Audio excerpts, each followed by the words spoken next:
why don't you first each just take 2 minutes just to tell us who you are, what you've been doing for the last 15 years, and what your main focus is.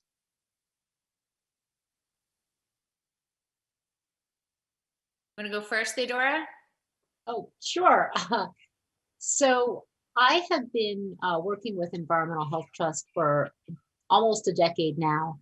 And we are a scientific nonprofit, and thank you so much for that introduction. It really is true that there are many groups that are working on this, really in the fight, just as there are many environmental issues, but this has become the most important issue to us right now because it is just so important. So I'm excited to be talking about 5G and wireless and children.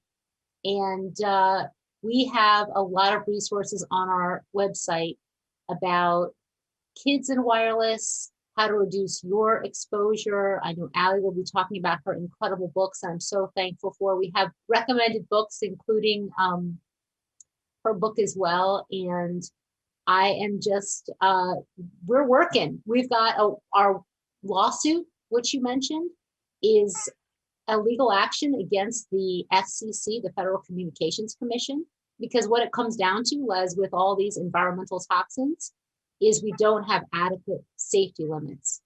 So the FCC made a decision to keep their 25-year-old limits, which were based on industry group guidelines, actually, that we adopted after the EPA was defunded from researching this issue.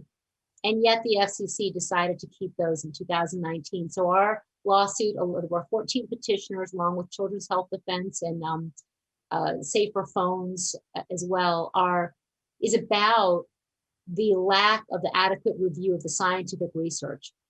Because the research confirms that wireless radiation has harmful biological effects at levels much lower than what the government states is the safety threshold. And there is a substantial documentation. I'm sure we'll be talking about that. There's science there. There's also an incredible amount of money that companies are funding, are funneling into media outreach and PR and downplaying the science and all kinds of interesting government situations, which I'll talk about with the CDC and the EPA and the FCC, where we have our government agencies as captured by the industry that they're supposed to be regulating. So I'm excited to talk about 5G and cell phones and all of that. Thank you. So thank you, Theodora. We have worked together in the past, and of course, I'm a big fan of EH Trust. So, it's lovely to be here tonight with everybody. So I'm Dr. Aly Cohen. I am a trained, Western-trained internist, rheumatologist, and then went on to become trained in integrative medicine with Andrew Weil and his colleagues at the Andrew Weil Center for Integrative Medicine. And then around the same time also began understanding through a very sad story, actually, which is the introduction in my my consumer book with my co-author about, the same time I was learning about integrative medicine and training in that for 2 years, I also was managing the illness of my dog and trying to figure out why he was exposed or what he could have been exposed to that made him so sick with something so unusual. And so that kind of launched my career, my work, my mission, my goals, my anger, my frustration into the world of environmental health. So essentially, I am now educating as many people as I can through books, but also I teach high school classes. I'm working with colleges, huge, hopefully a big college soon with a big project. I'm trying to get this information out to regular everyday people through a platform called The Smart Human, which I post on Facebook, The Smart Human, Twitter, Instagram. There's a podcast, The Smart Human, where I interview very interesting people in environmental health and research and medicine. And I'm really just about education, and I don't sell anything. I don't endorse anything.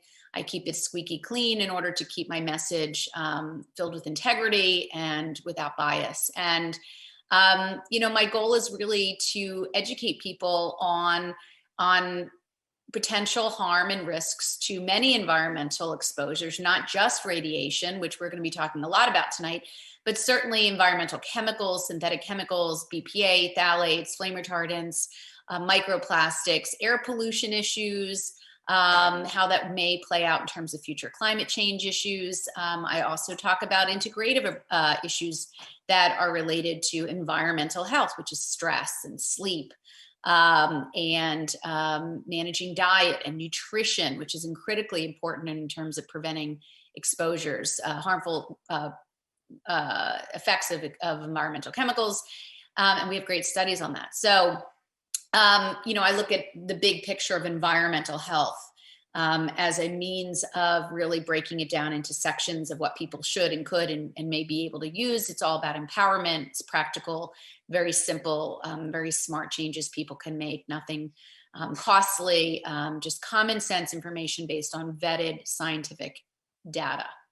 So I'm happy to be here, and whatever we decide to talk about, I'm in. And so thank you again for having me.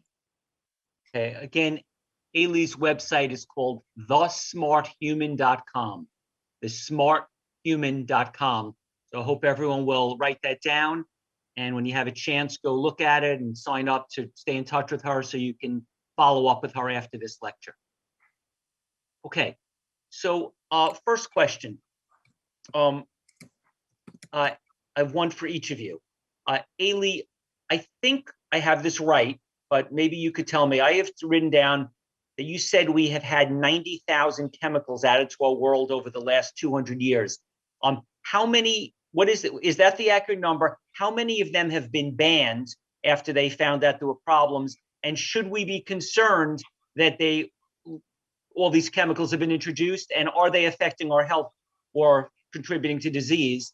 And then Theodora, how many studies have been done on the dangers of cell phones and wireless radiation? And what did these studies say? What is the summation for all of us that are not going to read them?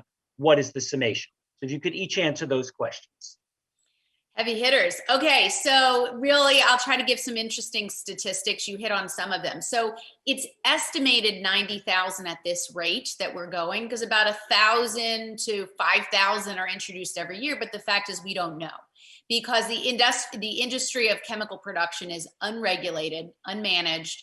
Chemicals that are allowed in all of the products that we like in this country, which includes cosmetic chemicals, cleaning product chemicals, toys.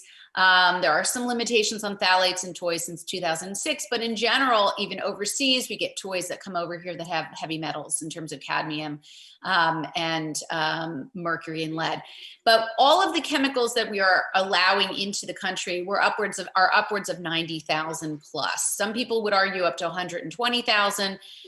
There's about 1,000 to, like I said, a couple thousand introduced each year into the U.S. market, into all the products we like.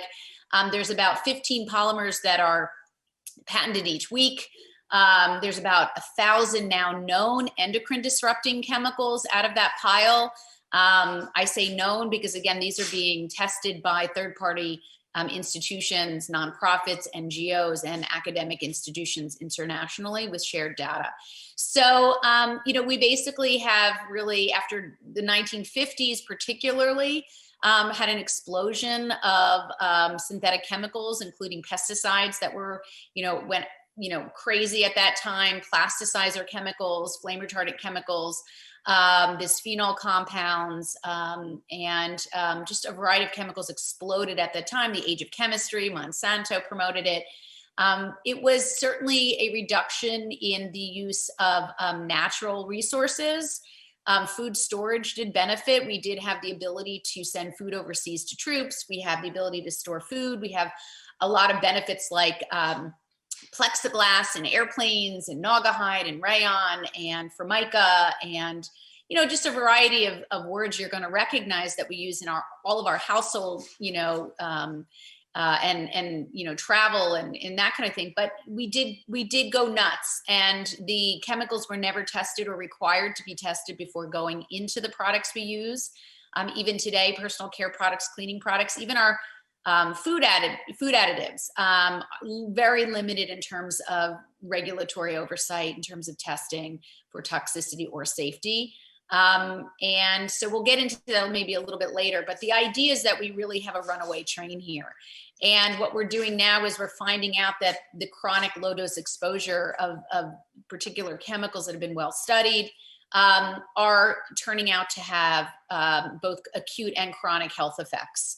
And that's really the basis of the work I'm doing, is to teach people where these chemicals, what they are, where they reside, and very practical ways to reduce those exposures that we now know from many great studies, occupational studies, a variety of studies, so that we can do this. We can actually do this and not wait for industry regulators, which there are none, laws which are not getting passed to really do that work. We have to do it for ourselves and empower ourselves to have safer lives through less exposure. So I'll hop on to what you are saying and add in that the synergistic effect between all of these chemicals and electromagnetic fields, non-ionizing electromagnetic fields, is so important to talk about in light of all of these thousands of chemicals, which we are being exposed to every day. So just like chemicals with electromagnetic radiation, I'm talking about non-ionizing. So I'll talk about wireless, 5G, as well as the lower frequency magnetic fields, extremely low frequency fields as well. There was no safety testing when cell phones first came on the market well over 2 decades ago. The safety limits are set, as I talked about earlier, based on industry groups' guidelines, based on heating only. If it heats you, it harms you. Not looking at a lot of the other effects that were found at the time. So you asked, how many studies are there? There are thousands of studies, thousands, going back to the Cold War and World War II, when Russia and actually the United States were putting money and had scientists in the military and in the federal agencies looking at the impact to radar technicians and to their servicemen. So this research going back decades shows some of the effects that we're finding now and still trying to raise with the powers that be so that they acknowledge it. However, it's going unacknowledged. The transnational authorities that are making decisions about what's safe and what's not safe are saying that heat is the only harm, even though there's CIA research, there's research from the US military showing headaches, neurological effects, reproductive impacts, impacts to the heart as well, yet it's being ignored because of the captured agencies that we have in the US government, the US FCC. We'll see what happens next, but it's a similar trajectory. You asked about the science. So when the United States, just taking us as an example, when those limits were set back in 1996, the US FDA asked the National Toxicology Program to study the long-term effects, saying in their nomination that we don't have research on what the long-term effects will be from exposure to cell phone, wireless radio frequency radiation. And they asked the National Toxicology Program to do large-scale animal research.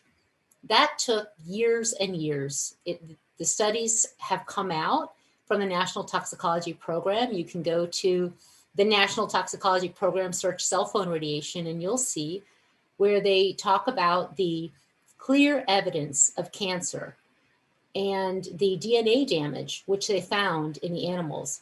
There also was heart damage found in many of the groups. It's not even on the page, but well discussed in the peer review and in the documentation and in the large final reports.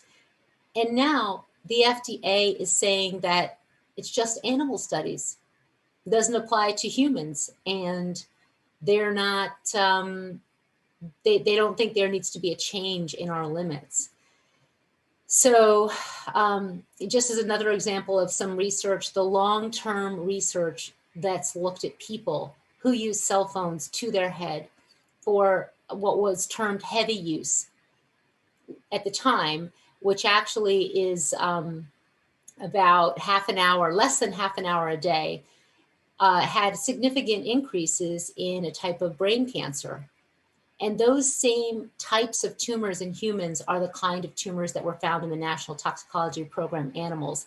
There's also research showing damage to reproduction, testes development, sperm damage, impacts to the brain like memory damage. There's research on kids, teenagers who use cell phone for many years, for just 1 year, but for those who use it heavily, when they held the phone to their head, the researchers did studies that investigated their memory that lodged in that part of their brain that would be most exposed to the phones, and found damage to memory after just 1 year. There's research on animals that has found damaged brain cells and decreased brain cells. And so that's why I got involved in this issue, because of the documented science. We have on our website at ehtrust.org pages dedicated to talking about the science and what has been found, including, a Yale study that just came out, one of several Yale studies that found increases in thyroid cancer in people who are genetically susceptible. So this issue of genetic susceptibility is never even considered in 1996 when our limits were set. Okay. I'd like to ask you both for some marriage advice. My wife and I have had a very nice relationship for 20 years, but occasionally we have a fight, and it's a similar fight over and over. And what she's saying is, look, I live in normal society, and I'm around normal people, and I want to be normal. And I say, well, I don't know, the paint we're using, we got to make sure it has nothing in it, and the mattress can't have flame retardants, and the carpet can't have chemicals, and the outdoor lawn can't have chemicals, and I don't want to ever use an ant thing that has chemicals. And if there's mold in the shower, we got to get vinegar, and I don't want to go to the dry cleaner because I don't even know what they use. And you got to take the cell phone off in the car, because when you're moving, the signal's even worse. And she's got older parents, and there's reasons why you need the cell phone on. So the real question, forget about the theory, I like the theory, but in the real practical world, what are the non-negotiables, the equivalent to smoking cigarettes? What are the things that, before we talk about details, what are the things when it comes to chemicals and wireless radiation that are non-negotiable? Absolute, positively, you're looking everyone in the eye and saying, take out a pen and paper and never do these 1, 3, 5, or 10 things. Before we go to things that might hurt you, what are the clear-cut things that you're putting your foot down and saying, this has got to be non-negotiable? This is the same as eating fried food or cigarettes. Well, as people who maybe attended my my talk this morning, after doing a lot of this work for 9 years and writing 2 books, one of the biggest issues that has risen to the top as a priority for me, and now is one of my most popular talks because people are incredibly interested in this, is drinking water. And I think that a non-negotiable for me at this stage is really getting water that's clean for your body, no matter how you do it. And there's a variety of ways to do it through filtration, but understanding the limitations of our water systems, both well water and municipal tap water, has risen to the top as something that really has made me quite angry. Because, it's something where the infrastructure is just so muddled and so, has not kept up with the changing world of environmental chemical exposures that end up in our water. And then the fact that we can actually control quality of drinking water at the point of use, which is at our sink, Not all the time, but maybe 70-80% of our lives can be controlled by drinking the water that we ourselves filter. That has become sort of a non-negotiable for me. I mean, I work with a lot of different people, but they're not expensive. These, for the vast majority, they're not expensive filtration systems. When it comes to non-negotiable as a top 10 list, I often give out. I have a refrigerator list actually in the book that was sort of my do this in your own journey, but kind of work your way through a 2-paged, very simple refrigerator tear off sheet, because it is a journey and you're not going to do this overnight. And it is the type of thing that you just expressed and started to freak me out, which is, we could all just shut down and just say it's too much. It's too much to hear and it's too much to do. And what I like to tell patients and people and anyone I can get my hands on is that I went through that ledge period where I learned too much too quickly and it freaked me out, made changes, and then had to take a rest. And now I'm at a point where I feel like, we really have to just choose things that pertain to our lives intimately. If you have teenagers, I have preteens, think about their cosmetics, think about their personal care products, their body sprays.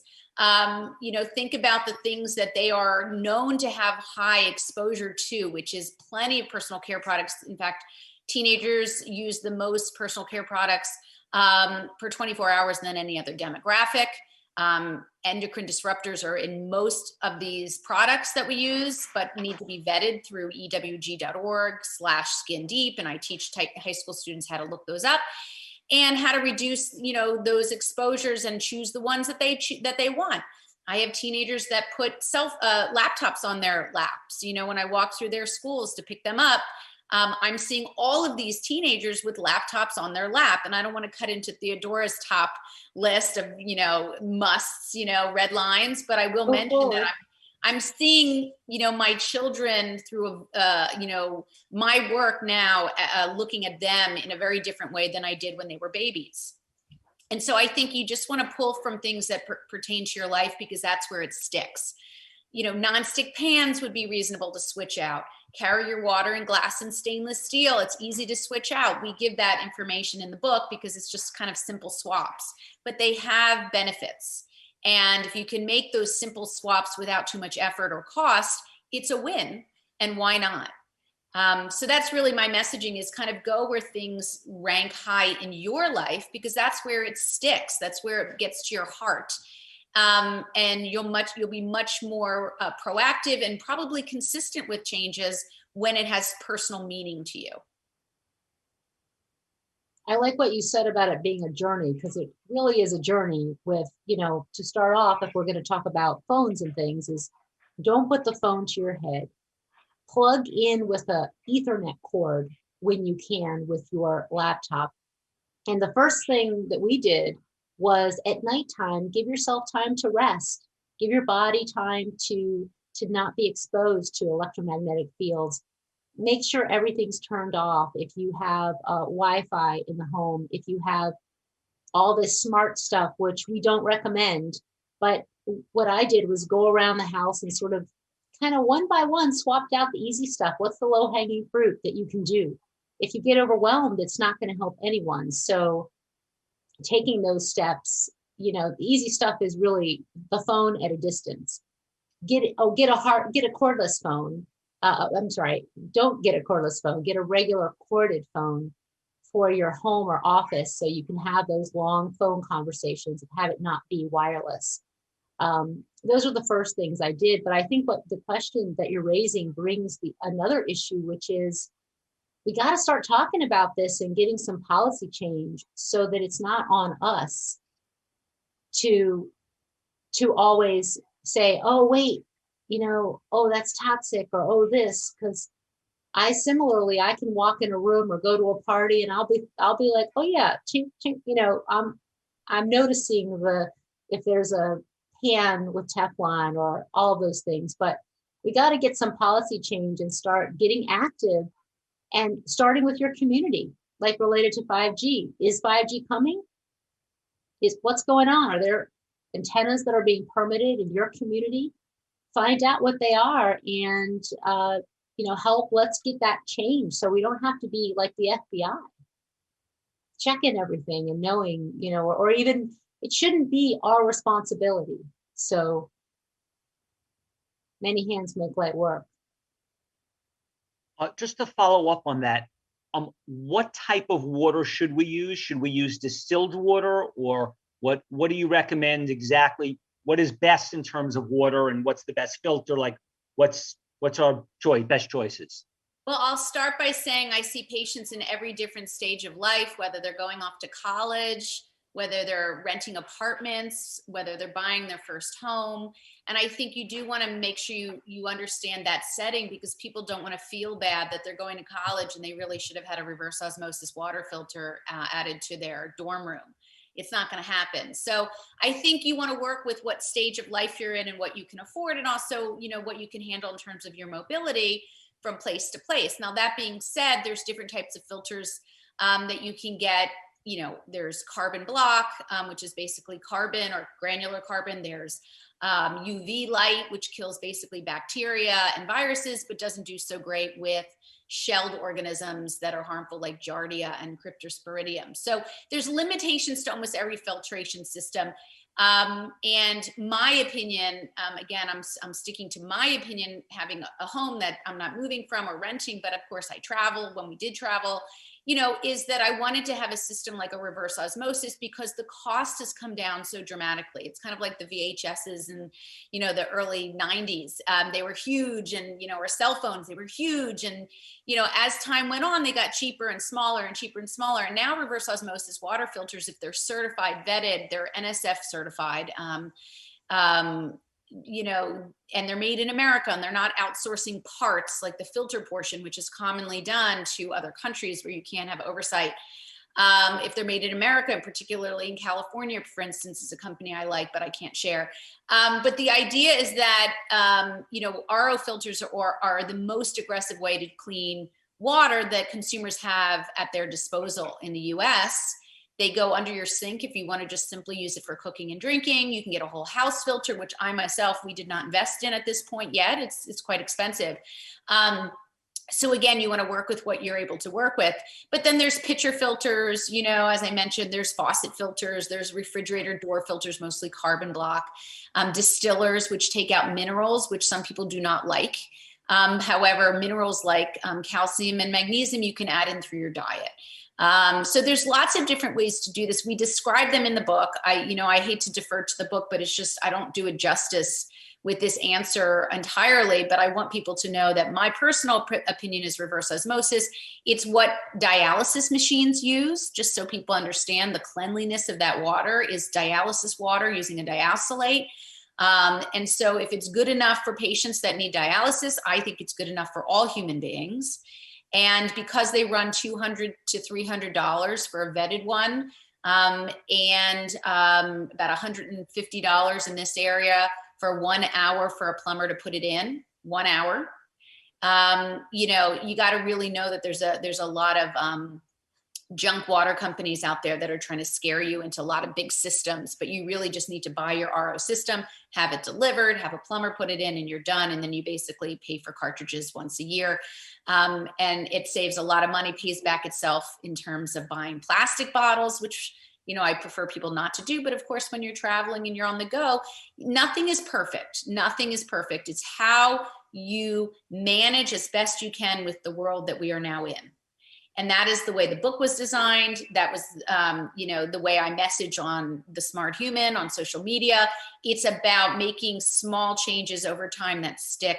And that is how you're going to have an overall improvement and reduced risk, hopefully, of having of health issues long-term, short and long-term. So. Is distilled water, aside from the minerals coming out, does distilled water solve the problem of getting all the bad things out? All of these are dependent on the machine, on the apparatus that you research. There are many companies, not all of them are equal in terms of their certification and qualities. In general, distillers now, they do a great job with a lot of chemical removal, whether they each take off all chemicals like PFAS chemicals, perfluoralkyls are a newer class that we're studying. And you have to go back to the manufacturers, people who know, and see whether or not that too is removed. But the problem with distillers, which may or may not be a problem with all units, is the VOCs, the volatile organic compounds, which actually are in the air, right? So when you steam, which is how distillers work, the VOCs can get trapped in the steam and actually not get removed. And so that's their limitation in general. Now, some distillers compensate for that issue by adding a carbon component.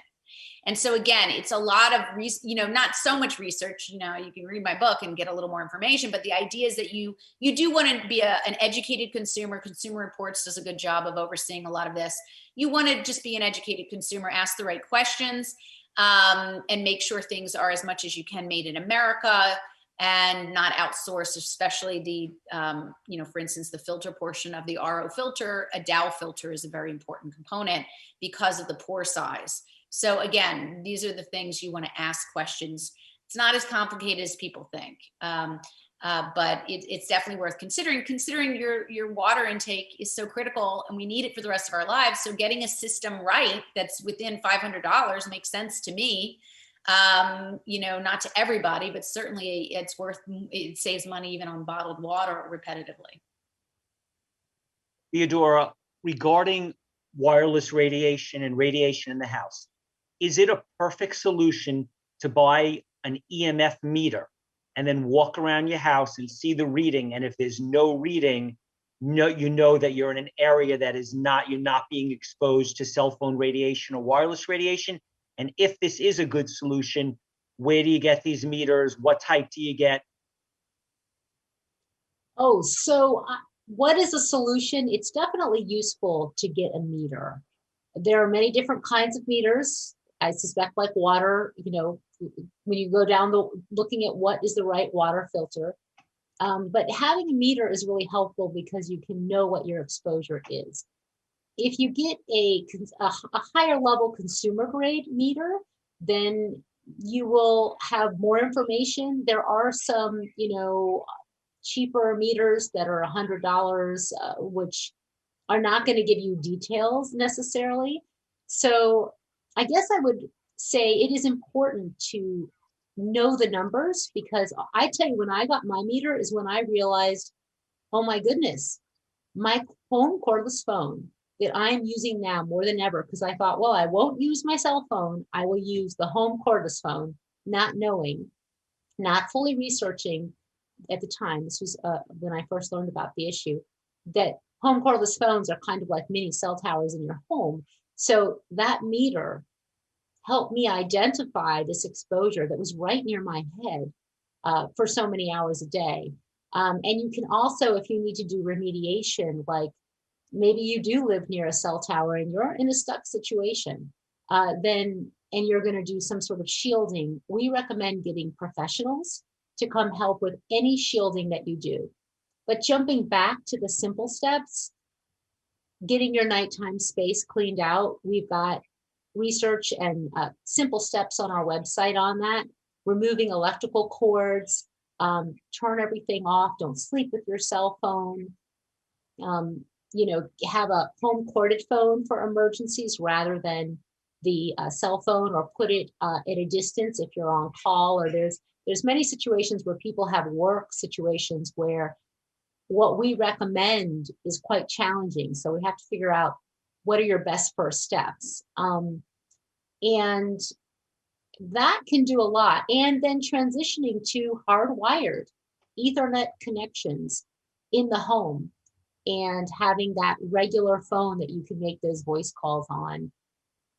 Now, in the time of 5G and the Internet of Things, it's getting a little bit more challenging because there's all these new things that people have, like Alexa, virtual speakers, home security systems. This is like a speaker that is wireless and radiates wireless radiation. So addressing anything that's smart in your home and seeing what you can get that's corded or wired, that's going to get your levels down, I hope, significantly to a degree. Then there's what's on the outside with the cell towers outside your home. And you can measure that with a meter, and you may need to get some help about where to put, if you want to do shielding, or maybe you want to move your bed away from the wall if there's a smart meter on it, for example. So I think a meter is very important, but there are a lot of other steps to do as well. And we have on our website links to safe living technology and other places where you can buy meters and other products like things for blue light, and also Ethernet cords and so forth. We have a step-by-step on how to hardwire your computer, for example. So I bought a meter, and I found that my fax machine somehow had Wi-Fi in it, which I didn't know, and my Apple TV, which is a little device I bought from Apple that really is fantastic. I love it, but it had something wireless in it that I didn't realize. I wasn't aware that both of those were giving off wireless. I didn't know that. Yeah, now there's you can't buy a TV without it being wireless or Bluetooth. So it is useful to find those things out, especially now. It's quite shocking how many things are wireless, and sometimes you have to do a little digging to order things that are corded. Like, think about your mouse and like on your computer, all the peripherals as well. How is your mouse wireless? Is the keyboard wireless? Do you have a wireless Bluetooth speaker, which seems so fun, easy, and convenient, but actually is exposing you to wireless radiation? AirPods, a lot of things now. That's why we are calling on manufacturers and our government to fix this situation, because I do not want to be running around after my kids and their friends, peeling off the numerous devices that walk in the door. And I am, actually. One quick side question off the topic, but when men put keys in their pockets, their car keys, it's right next to their testicles. If you take that key out, it looks pretty harmless, but new cars from 400 feet away, you click it and instantly your doors and lights go on and off. So is that of any concern? Is that something that matters, or is that a different technology? I think they're using infrared, although there's newer technology now, and I can't speak.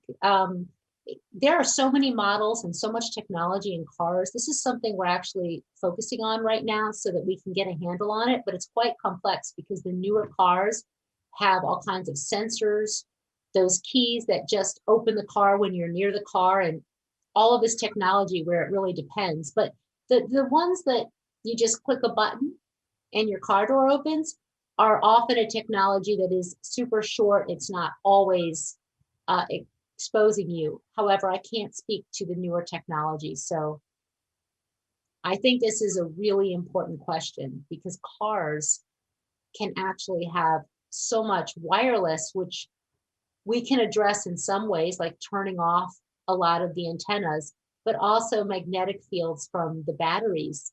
And actually manufacturers are quite aware of it and have been lowering those levels, aware that the levels can be quite high. So they're bringing it down. There's more that needs to be done on the magnetic field front for sure. Okay. Aly, are there any diseases that have gone up in the last 50 years that it is believed correlate with environmental toxins and chemicals? Most people think that a very bad diet affects them because their weight goes up, their blood sugar goes up, they get high blood sugar.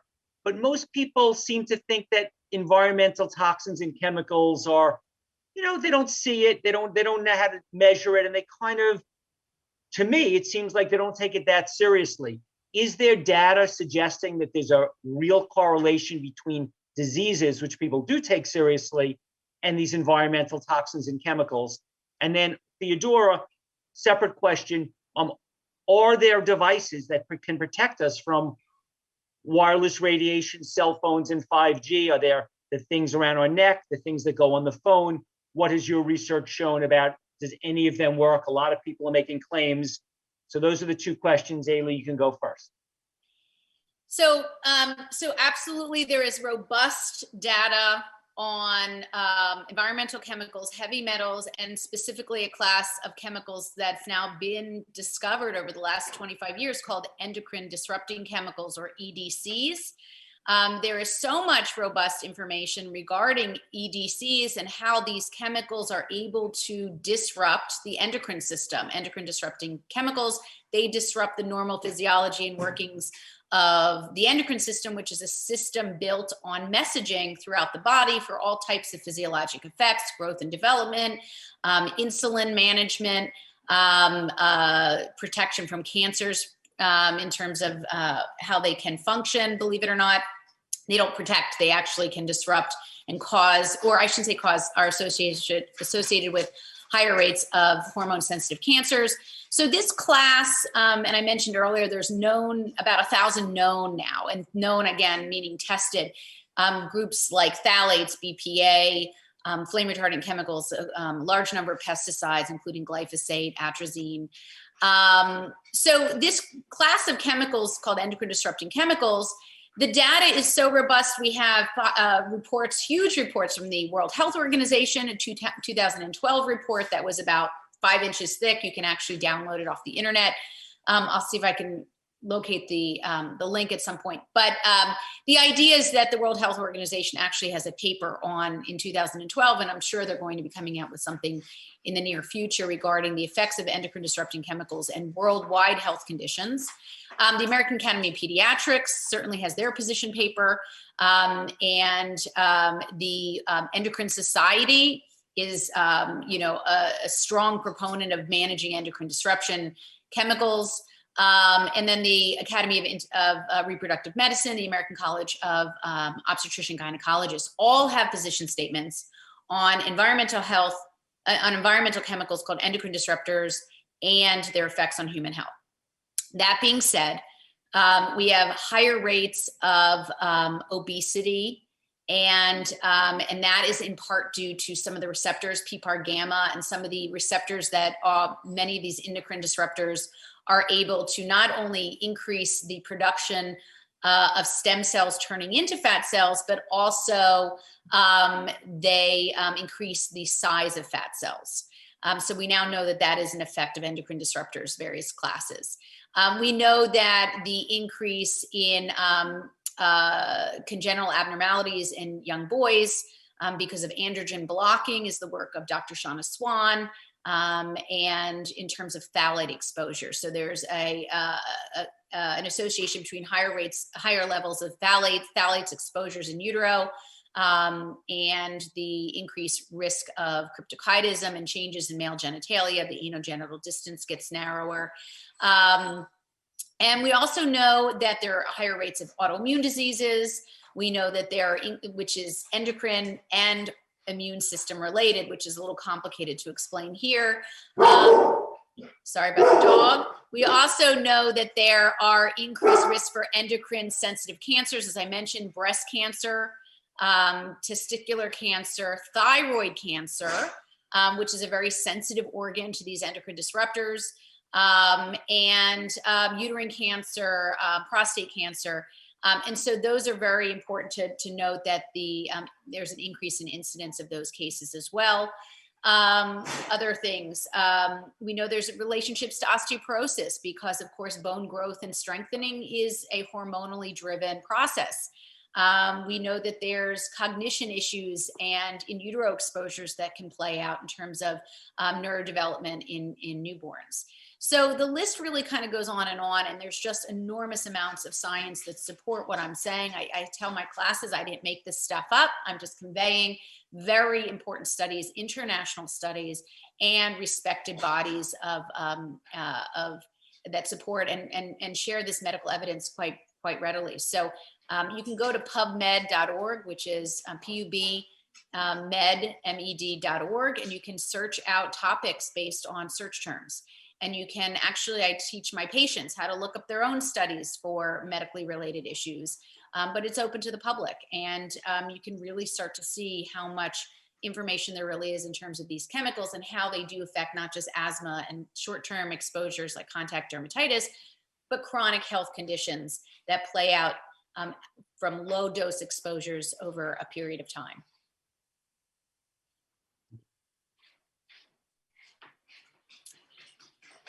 So thank you. To sort of add more information on electromagnetic fields, there is research on low frequency fields done out of Kaiser Permanente and Dr. Deekun Lee and his team, relating pregnant exposure to non-ionizing radiation to obesity, ADHD, and miscarriage. Actually, the miscarriage study was a replicated research, and as well as I understand from a talk that he recently gave, impacts to the thyroid. So all of this exposure is working together, and there are a myriad of effects. Going to your point about what can we do, I wish that there was something that we could wear or a product we could turn on in our home that would fix this whole situation. But Environmental Health Trust has not found and identified a product that solves all the problems. So it's really going to be these personal changes, but more importantly, the policy change that needs to happen on the issue of electromagnetic fields. We are sent many products constantly, and I can't say that they're all tested to identify, are they working or are they not? But a lot of people who are sick have tried many of these products and don't necessarily find that it's making them better, especially people who become very sick with electromagnetic sensitivity. They can't find a place to live, and that's a safe space. And I know many people who have tried so many things, and it really comes down to making their environment safe so their body can heal, and a lot of other therapies to support their resilience and their healing that are specialized to them. So I wish I could say that there was a magic bullet.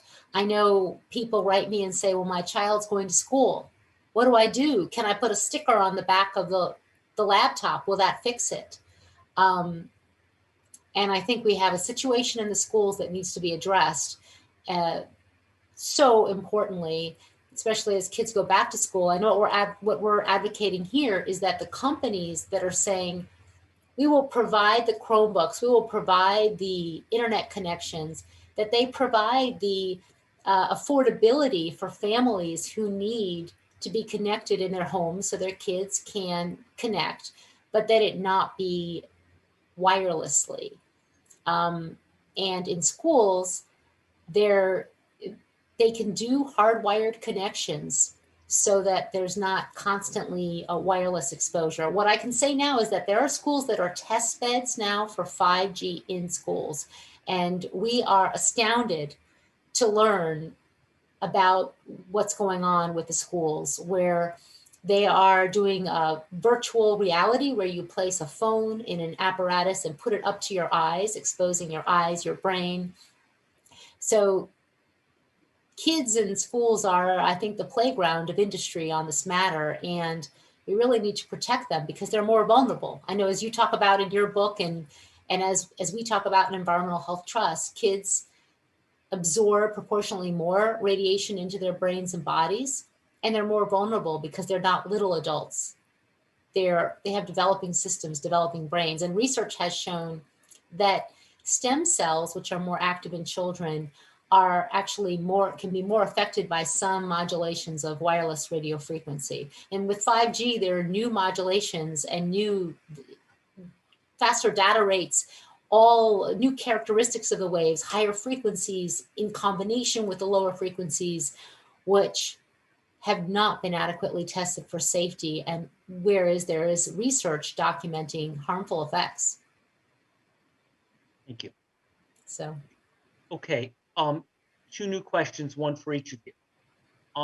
Aly, there are some terrifying developments going on. One of the most frightening ones is there's a new book out. I apologize. I think Shanna Swan, maybe it's called Countdown, where she's basically saying it's 2020, and since 1970, by the way, the sperm counts are down 50%. Without going into too much detail about that, I mean, if the sperm counts keep going down, it seems to me fertility becomes a bigger issue, and that's a pretty fast way to get yourself into horrible trouble. At the same time, there seemed to be, we have a speaker named Stephanie Senoff speaking in the next few days, who is saying, oh, by the way, according to the rates, and she's an MIT scientist, we expect autism to be 1 in 2 by 2035.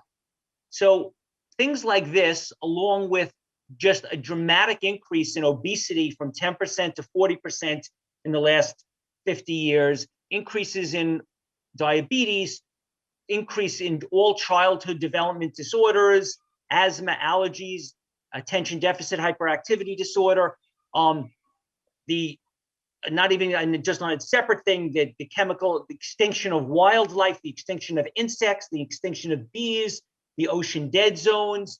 Are you of the opinion that these things are correlated with toxic chemicals? Big question.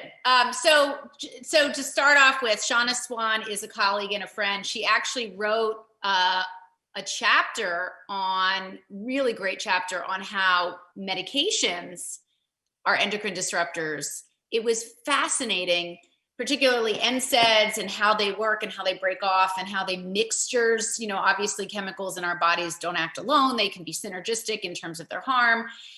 She also, I did interview her for the Smart Human podcast, which we're going to be releasing, in a week or two because we're backed up, but some really great speakers. She was, as a colleague, was kind enough to be a guest.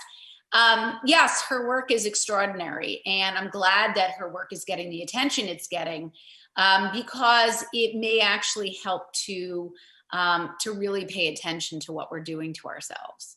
And I think that's really, you need to have almost something smack you in the face culturally, to really make people wake up. And, the concept that we have been slowly, working against ourselves with all of these chemicals, and that it's affecting some of the most, primal and basic human, activities and, joys of, reproduction and fertility and offspring is just, it's so shocking to many people. It's shocking to guys because God knows no one wants to have a low sperm count. It's not sexy. It's not cool, but it's actually a real problem when it comes to procreation in the big picture of anthropology and our species.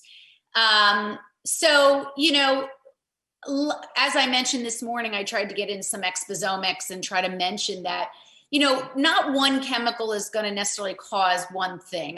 We are exposed to chemicals all day from all different aspects of our life, whether it's, the microplastics of a tea bag or, the nonstick pan we cooked our eggs in, or the plastic glasses I have on my nose, to, the feminine care products someone's using in terms of those chemicals. We're always sort of inundated.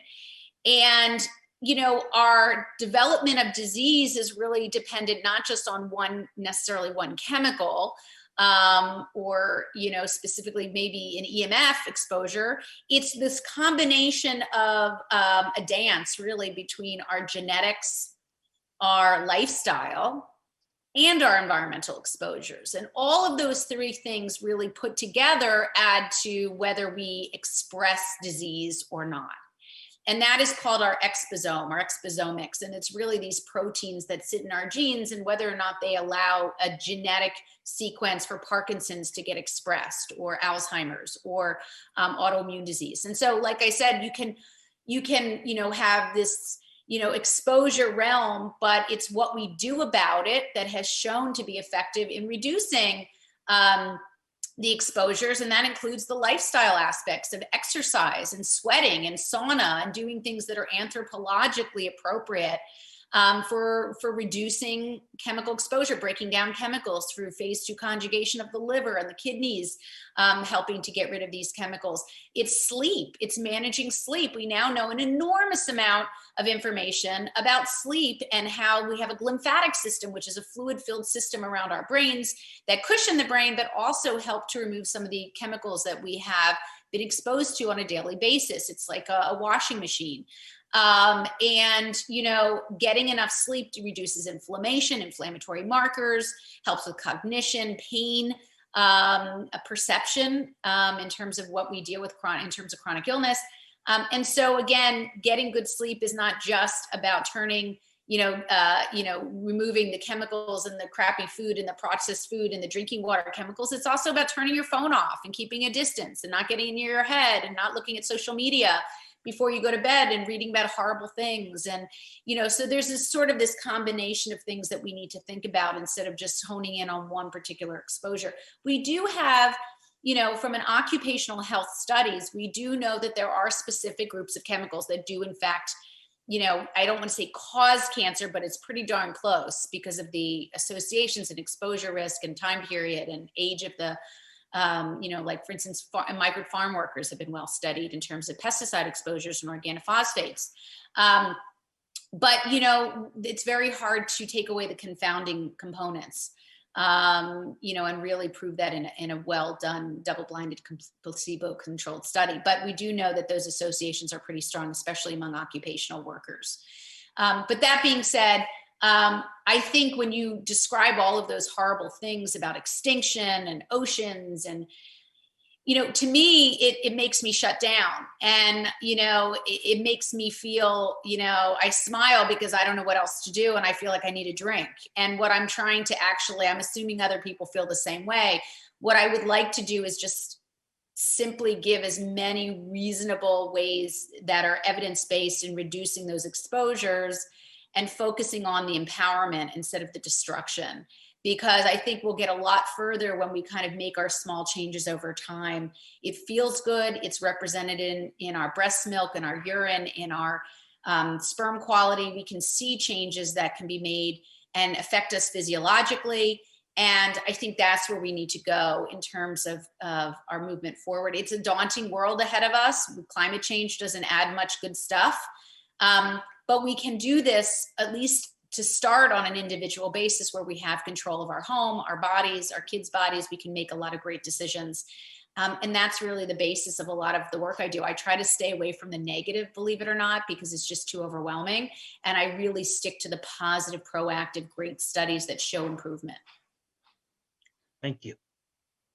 Theodora, what is 5G? Have there been studies on 5G safety? What did the study say? Is 5G definitely a health risk, or is more research still needed? Can we avoid this?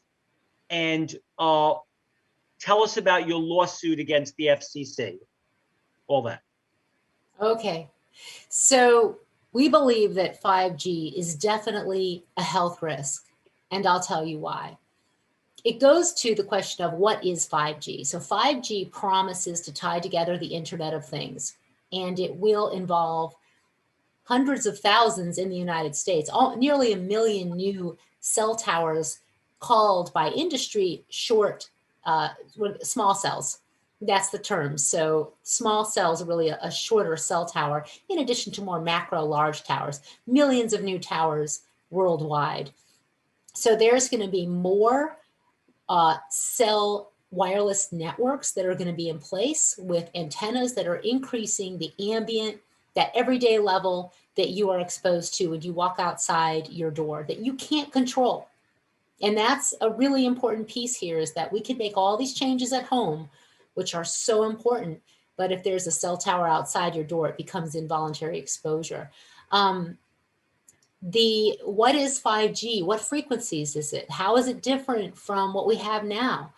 Well, actually, it is both what we have now, but like on steroids, and new frequencies that we've never been exposed to in the public sphere for commercial industry before in such a large way, millimeter waves and sub-millimeter waves. So the frequencies are low band, mid band, and high band, meaning the lower, middle frequencies and new high frequencies that there is less research, but there is research on that shows there are effects, especially to our skin, which is our largest organ. And there is going to be, as I said, more exposure in documented studies where they've looked at the small cell tower rollout in communities and compared communities and found that those areas that had small cell networks in place had higher exposures for when you're walking outside, those environmental levels of exposure. And not to only talk about the destruction, because I'd like to talk about what's inspiring right now too. But an important piece of the puzzle is the lack of protections, not only for people, but for birds, bees, trees, wildlife, for our natural world. And if we're going to have all of our streetlights and utility poles be replaced with cell towers, which is what industry is pushing for, what about our natural world and our trees? And there is research showing damage to trees from cellular radiation. There is research showing impacts to honeybee production, to bee behavior, to biochemical changes in bees. So the research that's looked at the higher frequencies really raises important questions, because research has found that bees actually, and insects and smaller creatures, will absorb those smaller frequencies. The higher frequencies are actually smaller oscillations of the wave more intensely into their bodies. What is that going to mean? To go to what you were raising about what's really working, people are taking action around the world. We have 600 municipalities in Italy passing resolutions to halt 5G. Easton, Connecticut, Farragut, Tennessee, excuse me, communities in the United States passing resolutions to halt 5G, and several incredible actions at the local level are happening, where there are ordinances that people are working on, asking for protections related to the fire risk of small cells, and not having these installations near schools, having setbacks. In New Hampshire, the New Hampshire Commission on 5G and the Environment passed an incredible report. I hope everyone's on the call, and I'll put it in the chat, goes to look at the report of the New Hampshire State Commission on 5G and the Environment, where they recommend setbacks, federal protections, an awareness program for the general public on how to reduce exposure, especially for children, especially for pregnant women, federal protections for our natural environment, and the development of standards that will protect our birds, bees, trees, and wildlife. So that report is very important. And as I understand it, in New York, there is a bill that has been proposed that would be similar. So this is happening. Now, at the same time, industry with deep pockets is pushing forward these streamlining bills. Like right now in California, there is a streamlining bills which would make it easier for companies to put up 5G small cells. And there's a lot happening there. We have that all on our website. You can search that out. So there's a lot going on, but what I think is so important is that the conversation is happening. People are getting educated and talking to their elected officials and asking for them to be accountable and to address this issue. To our lawsuit, it's going very well. We are now awaiting a decision, and we don't know what's going to happen with the case. We had the briefs, the back and forth of the briefs has happened. We had amicus briefs along with from the Natural Resources Defense Council, the Building Biology Institute, a family that had been injured, and as well a telecom attorney filed a brief with a statement by Dr. Linda Birnbaum, former director of the National Institutes of Environmental Health Sciences, documenting and talking about the National Toxicology Program study I mentioned earlier, and how it is important to understanding this issue. So during the oral arguments, which were it was January 25th, the judge grilled the federal communications lawyer and asked the hard questions that really needed to be asked. Like, well, what about long-term exposure? How do you know it's safe? Where's the documentation that you went to the federal agencies and their committees, the FDA, and got the information needed? And so we were quite impressed, and we are hopeful that the determination, which we expect soon, will be in our favor. But we do know that this seemed to us to be one of the most important legal actions that needed to be taken, because it was at the federal level. This is the basis of our problem. One of the basis of our problems is that we don't have protective laws. So if you are a parent in a school and you go to your school and you say, well, is this safe? You know, is it okay that you're bringing the 5G in for the kids, or all of this new wireless everything? They will say, well, it's compliant with FCC limits. In fact, it's so compliant with FCC limits, it's like 1,000, 2,000, 10,000 times lower than FCC limits. No worries on that. But our FCC limits are sky high, thousands of times too high to protect us. They allow so much more wireless radiation into the environment and into our bodies than is considered safe by many scientists. So that took me a while to understand when I learned about this, because I couldn't believe that such a bad mistake had been made, that we never tested for long-term safety.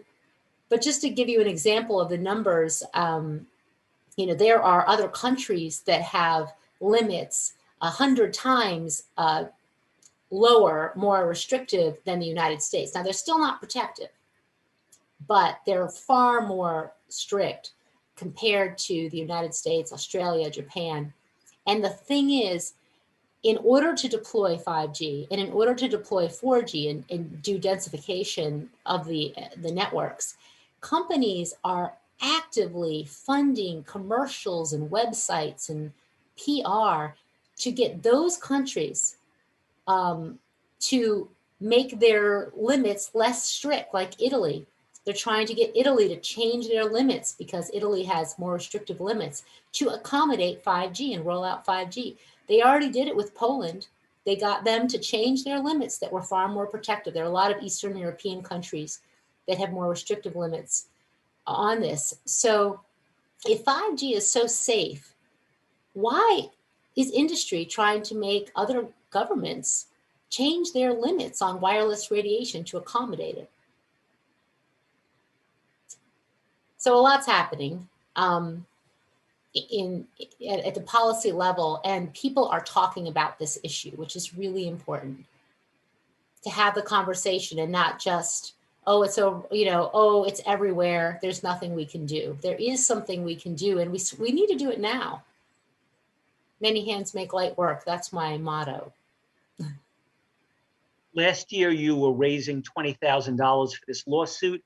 Are you properly funded to continue this lawsuit? We need a significant amount of money at this point to actually complete payment for the lawsuit. We owe the lawyers money. Yeah, almost 100,000 or so. So we are actively raising money. We are thankful for donations to this legal action and to our programming at Environmental Health Trust. We're a nonprofit, and we have a page with resources at ehtrust.org where you can download. We have flyers you can share. We have information on 5G, fact sheets on climate impacts as well. These are free materials to download and share, posters. So a lot, and pages such as how to take action on 5G, where we link to other resources like 5G Crisis and Physicians for Safe Technology, and Dr. Joel Moskowitz at University of California, Berkeley, who's working on this. So we are trying to get the message out and to address the federal issue, which needs to be addressed, these lack of protective limits. And then there's the Telecom Act. That's sort of one of the next things that we need to shine a light on, because the Telecom Act has a section in it whereby it's been interpreted in case law so that when you go to your local officials and say, I don't want that cell tower near my house, and I don't want it because it's, there's this research showing there's harm from it, those elected officials will say, well, we can't talk about health. We can't stop it because of health, because of the Telecom Acts and the case law that has been overinterpreted in our legal experts' opinion. So that needs to be addressed. There's a lot of legal action happening. I heard there's another lawsuit.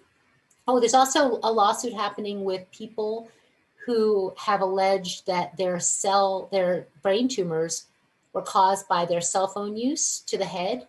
And these are the people who used before 1996, before the Telecommunications Act was passed. And it's been winding through the court for years now. And Dr. Chris Portier, who's the former, one of the former heads of the department, environmental health department at the CDC, submitted a over 150-page report stating that there is strong evidence that wireless radio frequency can cause gliomas. And that report is online on our website, or you can go to Microwave News as well, that has these resources. Unfortunately, his report and his testimony is not going to be allowed in the trial, as happens in these cases where they, it's not, you know, I think it's egregious that it's not being used, but there is some new cases coming up, as we understand it, of people with brain tumors where he may be able to be an expert witness. And there are many other expert witnesses, but there's just a lot going on, legal, policy. So thanks for asking about the case. Just one thought, a little off topic for both of you. You speak beautifully. You're articulate. You're very smart. You've written books. What's happened? I mean, I'm convinced, I'm sold, I'm 100%, on board that what you're saying is urgent. When you've gone to government officials, school boards, educators, leaders of community leaders, what has been the response? And this is not like subtle stuff. You're saying dramatic, powerful things backed up by tons of information. What has happened when you've told people what has the response been? Well, I can speak from my own experience that when I partnered with the Environmental Working Group in 2013, and we wrote a CME, which is a continuing medical education 1-hour program on endocrine disrupting chemicals and health effects. And then I worked to try to get into probably, I think it turned out to be about 25 grand rounds departments across the country, because they didn't want to hear about EWG as being sort of a thought of commercial, connection. I had to go in as a physician to get into those grand rounds. I spoke to those more or less 25 big institutions. Academic institutions gave a great talk, I thought, well referenced. It took a year to prepare for it. And I've got very little response in the way of, really making actual change. There was a neonatal department I spoke to the whole department, and at the end of the talk, we give resources for instance, changing out respiratory and neonatology plastic tubing and respiratory equipment, and that it contained DEHP and certain phthalates that are well described as being higher loads, obviously in preemies, with very poor ways of detoxifying in their little systems. In fact, respiratory equipment was one of the highest causes of high loads of those chemicals of BPA and phthalates. And at the end of the talk, I have several slides on Physicians Without Harm, a nonprofit that helps hospitals change out their equipment to, manufacturers that don't use those chemicals.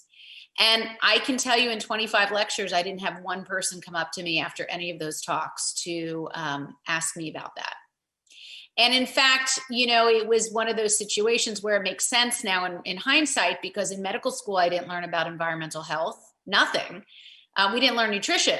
I mean, we still don't learn nutrition in medical school. People don't understand that. But even today, in some of the best, all the medical schools, but even the best institutions for medical training, students are given upwards of 5 to 8 hours of nutrition information over the course of 4 years of medical school. So 5 to 8 hours in 4 years is pretty shocking. So the fact that they're not getting nutrition in, which is so basic and intuitive and so well described and studied, the fact that they would not put in environmental health, endocrine disruption, chemicals, EMF, just a variety of topics, is not so shocking at this stage in what I've learned. And so the story goes, as I talk about in my intro of the book, is that I was home watching, paying my babysitter when she was leaving, and she asked me about her shampoo and her conditioner and asked if they were safe. And literally a light bulb went off. And I realized that there's a whole demographic, a whole population of young people that might be interested in this information. And why not? They're young. They may eventually choose to have children. They're tech savvy. They're super self-conscious, as we all were when we were preteen and teenagers, to, what they put in on and around their bodies. And so that began the work of studying and doing pilots in high schools to see if this is something that they even wanted and would retain, and what their baseline knowledge was. And it turns out it was a win.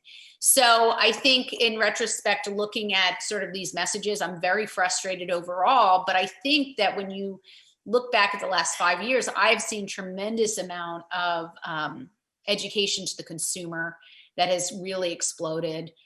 You see books that are coming out that are going to bestsellers. You see, books like Shauna Swan, who got really great PR support from a really like an angel investor that helped promote that book, which was fabulous, because of course you can write a fabulous book, but if it doesn't get promoted in the channels that we know reach people, it's like a tree in the forest that falls, right? So these are the kinds of things that we are all supporting each other for. We're all promoting each other's good work, and really trying to work collectively to get these messages out. And I do believe, I'm very optimistic that it's making its way into the consumer public. I personally would like it get into schools. I would say I'd waste time in medical schools, but they're pharma subsidies, that really have not been helpful with nutrition or medication issues. So, I know to go where the love is and spend the energy in the right place, but schools, elementary schools, high schools, colleges, all really could benefit greatly and have young people that are really willing to and interested in this type of information. So I say go where the love is, and go where your efforts are appreciated.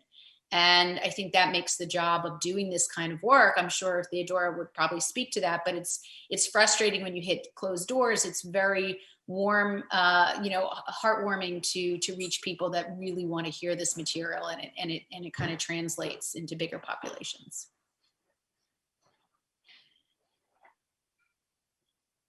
Theodora, did you want to comment on that at all? No, I can ditto a lot of what Aly's saying with similar experiences, but people are really interested in what can I do and how do I do it? And they want practical, actionable information of what to do, because it does seem overwhelming. And I'm just thankful that you're, the work that you're doing in schools and with kids and with teenagers. We have a page on our website on environmental health movies. And I think about the movie Stink, which you're probably familiar with. There's so much great. We just watched Toxic Beauty, which is another excellent film that's just not just come out, but more recent film. There's a lot of films about this. And I think getting people, interested in this, because I was talking to someone who said to me, you know what high schoolers are really interested in about this is they don't like being lied to. They don't like that things are being hidden from them. And this issue of EMFs and toxic chemicals is like there are just so many stories of where the facts have been known, but the information is in the fine print. It's been hidden. Dr. Deborah Davis, in her book, A Secret History of the War on Cancer, she's our founder and president, and we have all of her resources online, documents stories going back to World War II and previous to World War I about this, like with cell phones. What I tell students is, I wanted to hold one up, but I have a lot of old phones I'm always gathering as my props, but in the phone, there is a warning that says it should not be held touching your body. Now that's been changed and redrafted in a way you might not understand it, but it's deep in the settings. For Apple phones, it's online under a section called RF exposure that you will only find if you go deep and search online as to how to find this. But the phones say that because they are not tested touching our bodies. They are simply not tested touching the body, the torso, or even this way. They're with this ear that they have, this plastic ear that makes a space, and the phone is angled. Whereas people are going like this. Well, they're not tested like that. And kids are like, wait, what? They're not tested touching the body? No. And when we try to get labeling on that, the industry is funding these massive campaigns, as well as the legal teams, to take those laws down, as they just did with, a recent legal action with Berkeley, the Berkeley case, where now this really incredible, what can I say? San Francisco did it much earlier, and then Berkeley tried to have these right to know laws, which were so important. And yet the industry has now succeeded in having it be made, having not be allowed to have that law, where people would simply be informed that when you have the phone in your bra, in your pocket, that you could be exceeding legal levels. The kids don't like that, I've found, and people don't like to be lied to. But when you jump into the issue of electromagnetic fields and chemicals, baby powder and so forth, there's so much where the companies are putting forward half-truths and or covering things up. In the case of cell phones and wireless, they are war gaming the science, and that's their own words. You attack the studies, you attack the scientists, you get your PR out there and attack the credibility of the scientists who are speaking on this. But I'm finding a lot is happening. So I'm quite inspired with the doors that are finally is starting to open, and it can't come quick enough. So if we all move it forward, I think we're going to get there. Just to be clear, most people open up the newspaper, they read everything, they listen to the news, they watch TV, and they think they're informed. Are you saying, I don't want to put words in your mouth, but are you saying from your own personal experience that government agencies such as the FCC, which oversees telecom, and the EPA, which oversees environmental chemicals, the scientific community, the media, the university community, the politicians, the medical industry, this medical and scientific and environmental journals, the social media companies, that none of these groups are open to your information and actively wanting to learn the truth? Because if that's the truth, if that's what we're saying, then there's probably a lot of topics that we're not getting accurate information. If you have great information that they're not wanting to share, then that would probably mean there's a lot of information on other topics. So is that what's happening, or am I taking this too far, that these groups are all not open to your information? Well, I will say, as I mentioned earlier, the Endocrine Society, the American Academy of Pediatrics, the World Health Organization, the American College of Obstetricians, Gynecologists, the Academy of Reproductive Medicine, all of these groups have position statements, have been receptive to this information. Many of these studies are written with people that are within these groups that have these titles in terms of their medical research and their medical training. What I'm finding is that the system itself is really kind of broken, in the sense that if you don't train doctors or healthcare practitioners at the roots of their training, then it's very hard to infiltrate with later information, because they believe it just wasn't maybe true or real, because they weren't taught by the professors and the teachers that they respect in the schools they're supposed to learn it in. So again, there's this sort of question of, why aren't we teaching young people who are going to be able to train and push these messages to people that it matters to, the actual people who get sick, their patients, their clients. That's really the issue. And I think that's a bigger question, that I can't answer, because all I know is that, if as nutrition as an example, it's very hard to get content into medical training. And it's a struggle. I think, and what I found through, messaging and building the Smart Human platform, which has grown exponentially, is that people want good information, and you don't have to just teach your patients about it. It's everyday people who are sick, There's more and more illness in many ways, younger and younger ages of thyroid conditions, younger ages of obesity, insulin resistance, younger ages for breast cancer development and other hormone specific sensitive cancers. We are, as a culture, getting sicker pretty much younger as a general rule. I mean, obviously, it's not a very scientific statement in many ways, but what I'm saying is that I'm finding that the people who are most interested in finding out this information are the people who are directly affected by illness, food allergies, asthma, all the things that are acute as well as chronic. The EPA has many problems with it. Okay. Otherwise, we wouldn't have this pickle that we're in, where we have 90-some thousand chemicals that are running rampant in all of our products.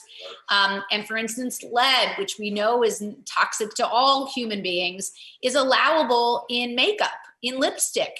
It's not managed in makeup, in lipstick. And you could lick off, 5 pounds of lipstick in the course of a lifetime, and yet no one's really taking into account that particular exposure. And lead and cadmium and mercury are found in upwards of 75% of samples tested in one study.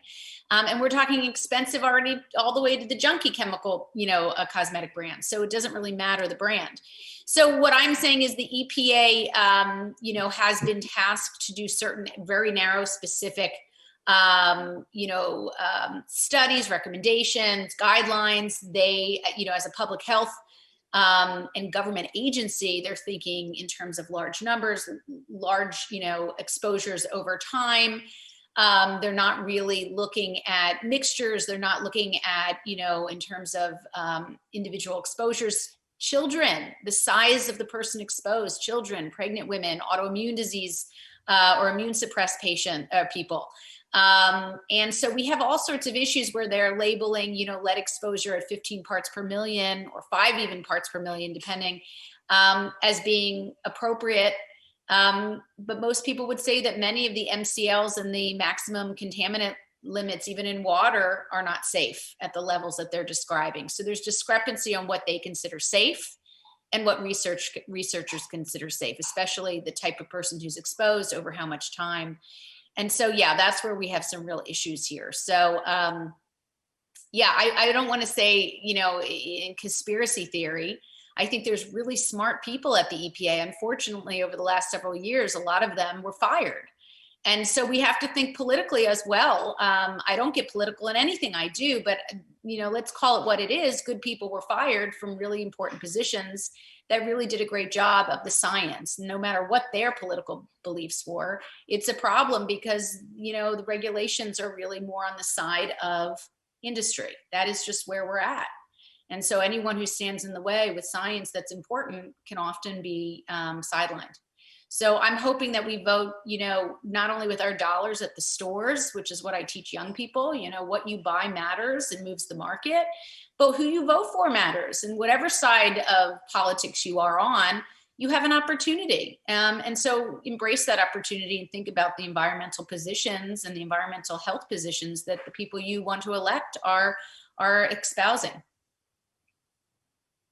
I'd like to add to that when it comes to electromagnetic fields, it's the swamp is swampy.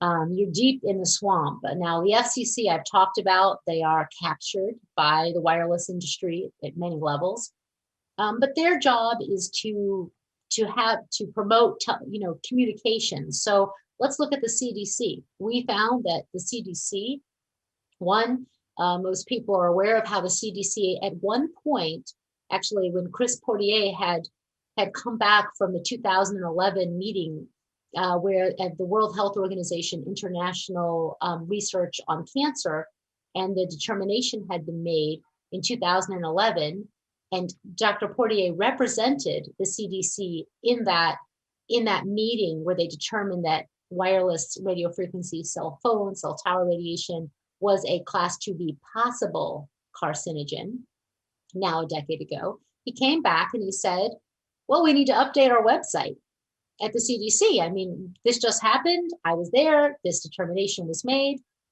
And we found, as well as other investigators, that, and we did FOIAs, Federal Information Request to find this, that They wrote and rewrote drafts. They actually put something up real quick and took it right down. And then it took 3 years to get anything up related to the Class 2B classification. Then there was information that was put up saying we should take caution and we should be cautious like other governments are doing. And within months, that was taken down. And the New York Times actually did an article on that at the time, didn't capture the whole picture because the picture was deep and murky. And we have on our website a section on what the New York Times left out. Although they did capture a lot, there was a few of our emails which showed scientists connected to industry who are contacting the CDC.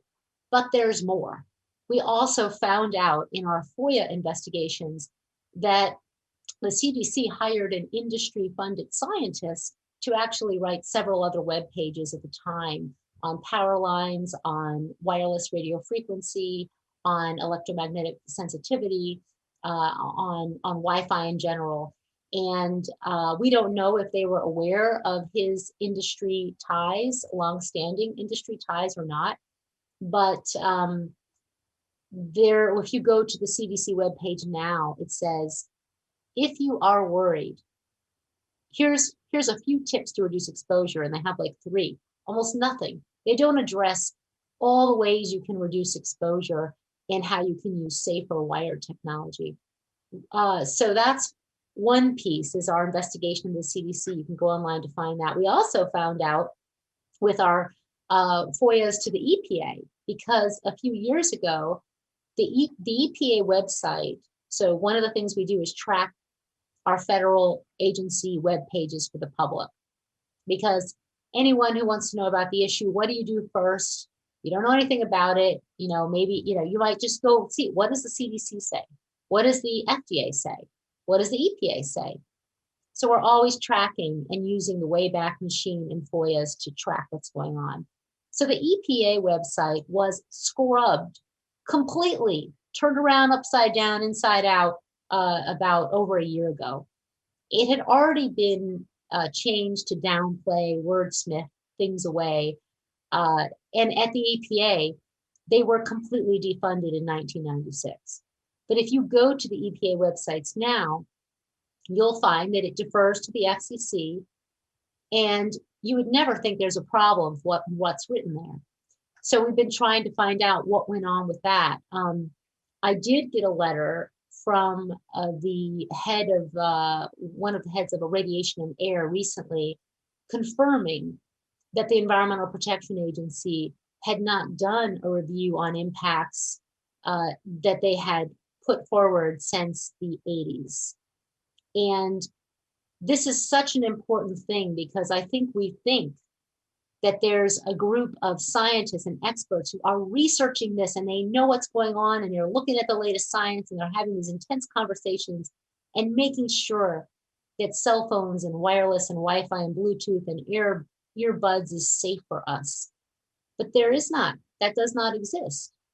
It's what we would like to believe, and what I definitely believed before I learned about this issue. So the EPA was defunded at the same time the Telecom Act was passed, during the most heavily lobbied time related to telecommunications. That was bringing in the telecommunications bill, Telecommunications Act. So then the FDA. Well, if you go to the FDA's website, this is the FDA that asked over 2 decades ago for long-term research studies, because they said, we don't know what the long-term impact will be. Now, if you go to the FDA, you will find pictures, smiling pictures of young people with phones to their head, and statements that, to someone who didn't know about the issue, and it is quite complex, the science, actually, if you jump into it deeply, you will think that everything is fine. And then they even have a document, a report they put forward on the literature. So, however, that report has been criticized by many of our scientists and international experts, because it didn't even look at impact to the brain or impacts to reproduction. And it states that the findings of the National Toxicology Program are not applicable directly to humans. So they are saying now that the study that they asked for is irrelevant to understanding impacts to human, when testing animals is how drugs come onto the market. I mean, testing animals is the way that we look at drugs. So the FDA website has been compromised. We're hoping there might be a change. We don't know, but we are writing and asking hard questions. We have submitted to the Food and Drug Administration, as an example, the statements, the criticisms, and the comments of scientists pointing out the inaccuracies that are in their report and on that website. We have yet to receive a response that actually responds to our questions directly. We had like about over a dozen questions. Instead, they send back a couple paragraphs that don't actually answer our questions. And then one more thing about our agencies, the FCC, we've been investigating the FCC as well with federal information requests. And we found that the issue, we asked, have you looked at the issue of an environmental review? Anytime you're going to do a big thing in the government, there should be an environmental review. You have this 5G network, hundreds of thousands of new cell towers that are going to be rolled out. Did they look at the impact to the environment, which, by the way, includes people, includes impacts to humans, in environmental review? And they sent us back a letter saying that there were documents that they found and drafts that they found. Now, I don't know what the drafts are, but they were drafts attached to the emails and documents, but that we couldn't have any of those, of that. It's all redacted because it was pre-decisional. So we don't know what was stated, but it really begs the question of, were there staff, which it seems to be, that asked about environmental review, and that why wasn't that done?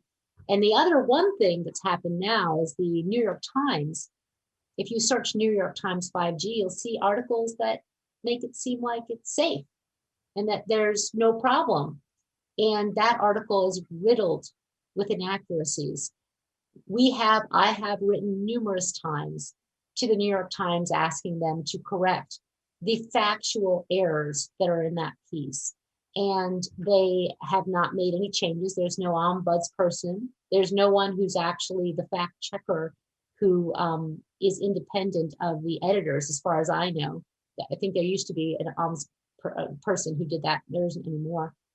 However, in Ireland, a professor wrote to the Irish Times that picked up the New York Times piece, and it was actually found to be in violation of truth and accuracy. So in other countries, they have that checking system. So back to your question, Stephen, we're in quite a challenging time because between the federal agencies and the media, which like sound bites and quick this, quick that, not the rather complex at times and nuanced science that can exist. And scientists are not movie stars. They talk science, they talk facts, and it can go kind of deep. And it can be a challenge, I think, for the media, and they like to do quick things and then they like to counter it with the other side. So they often get industry tied comments that arrive alongside the science that's been published, or scientists that are funded by industry. And the end result is that people are misinformed and don't have the full picture and think that, well, the science isn't settled, I won't worry about it. Even though there are hundreds of scientists who are stating we have a problem, it's proven that there are biological effects of cell phones, cell towers, and wireless, and we need to do something about it immediately. Thank you. Next question, one for each of you. Aly, is the simplest thing we could do to open our windows as much as possible and load up our house with plants? Is those two basic things the simplest things we could do? And what do we do for cleaning supplies? And Theodora, could you just take us again through the basics of wireless radiation with our cell phone, ear pods, wireless telephones, texting, laptops, speaker phones, Alexa. Just take us through, just so there's no confusion, what is the best and what's the worst, and so make sure that we get all the wireless devices that people interact with. A lot of people ask about earbuds. So Aly, if you would go first.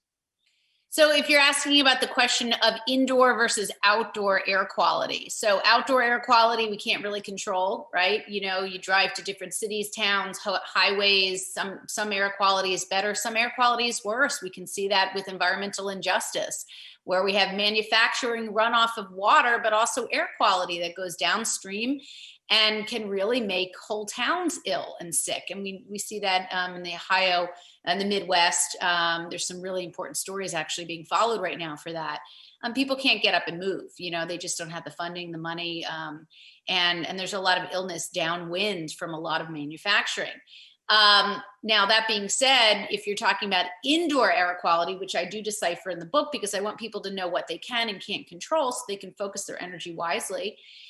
Indoor air quality is very interesting. So we have become very, economically insulated with our homes and our windows because we want to keep the heat out and the air, the hot air and the cold air, and we want to be very insulated. So what that does is it creates really a bubble of air in our homes that doesn't get really recirculated very often or very well.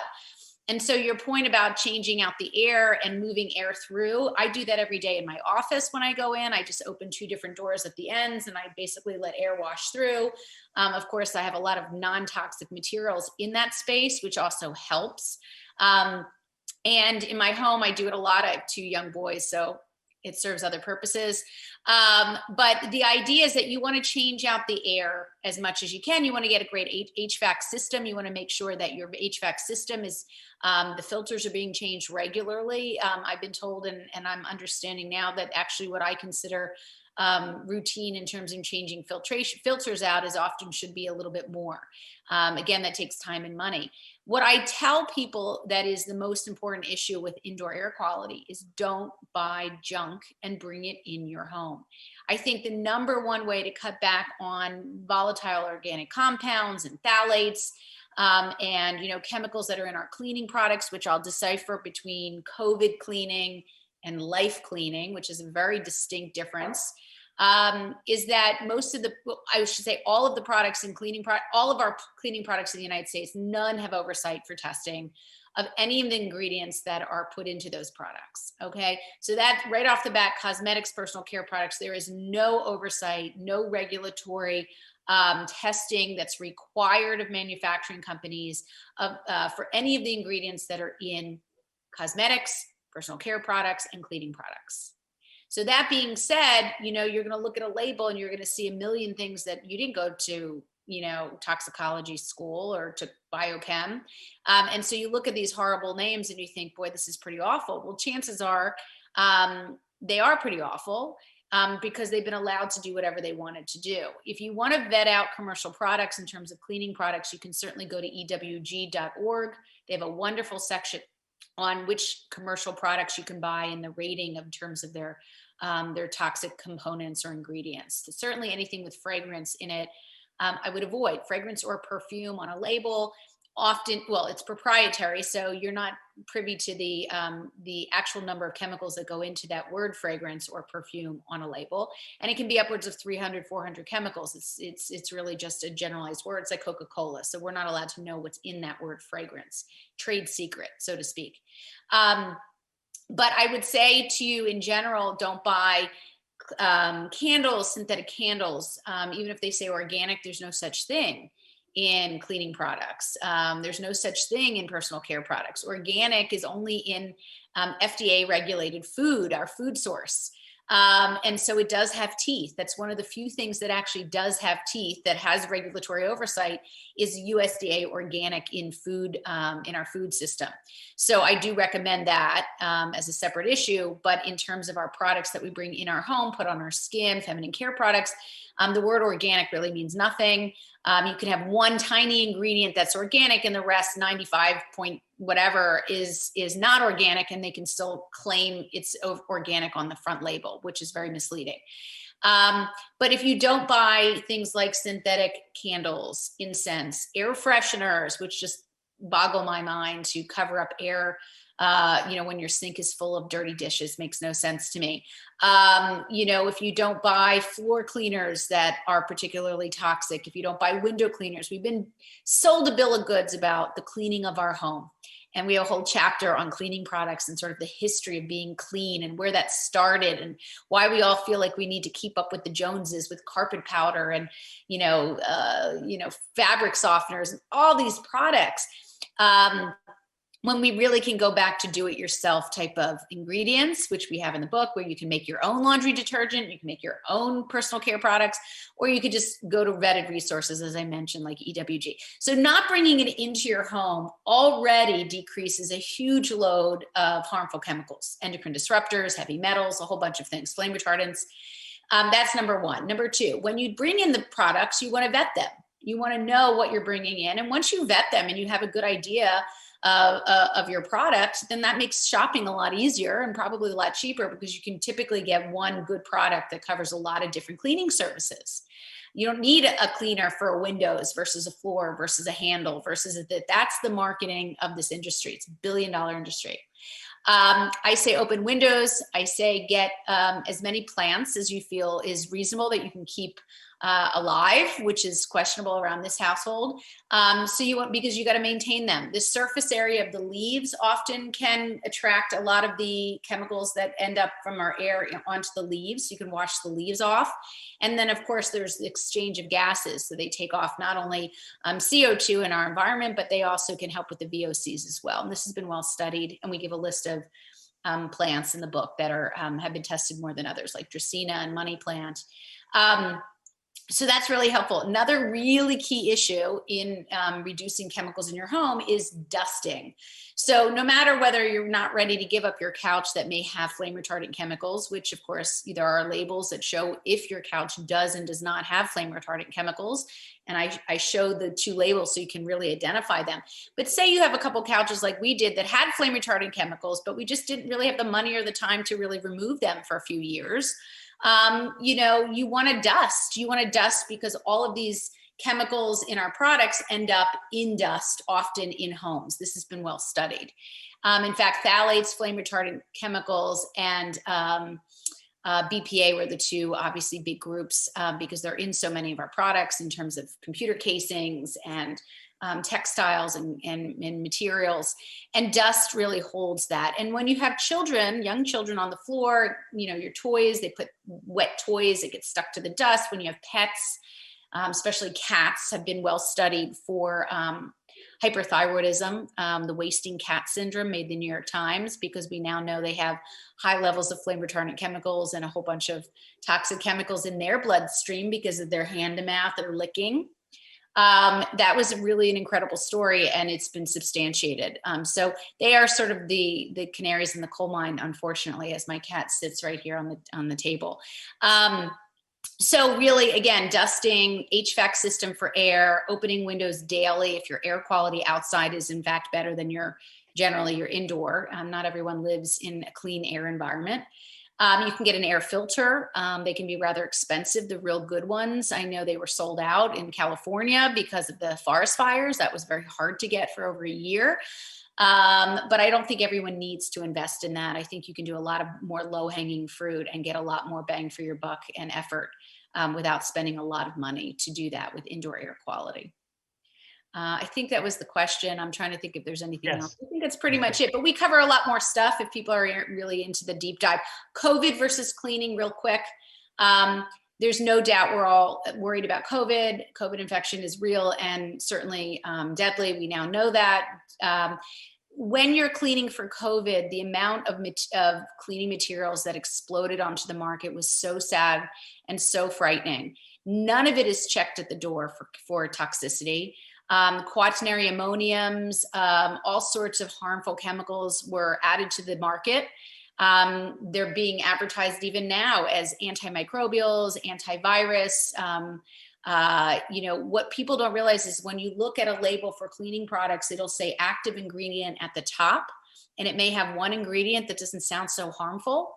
And then when you look at the very bottom of the product, it'll say inactive ingredients. And inactive ingredients is where a ton of harmful chemicals reside. And many are antimicrobials where they create antibiotic resistance. And many are endocrine disruptors, pegylated chemicals that go through the skin. So we have a real problem with just the influx of cleaning chemicals. What I would say for COVID is that you could do a great job of cleaning COVID with isopropyl alcohol in terms of killing off bacteria, 70% concentration or above. Our alcohol we get at the wound care section of any big box pharmacy or store. People don't often look in the wound care section. You just need a bottle of alcohol. You put a sprayer on top. And if you look at the top, it says active ingredient, isopropyl alcohol, 70% or 80% or 90%. And at the inactive ingredients on the bottom, it says water. And it's really shocking to compare two different labels. But that is what I have been using all throughout this pandemic. I have little bottles in my pocketbook. I gave a big bottle with the sprayer to my husband in his car, one in my car. We go out to restaurants, we spray everything. And really it does a great job. You don't need wipes that ruin the environment. You can just let it aerate off after you rub your hands with a little bit of alcohol, no gels. And there was a lot of contamination of hand purifiers that people may have remembered. They were putting other chemicals in that were making people quite sick. Bleach, it can be used in certain high traffic areas, hospitals, but really needs to be diluted properly. We give the recipe for that actually in the book that was recommended by the CDC. But again, most things, soap and water for regular cleaning, and isopropyl alcohol I've been recommending for really the COVID areas, that potential areas. So I hope that really helps people to not use chemicals with abandon, which is really where we're at. Thank you.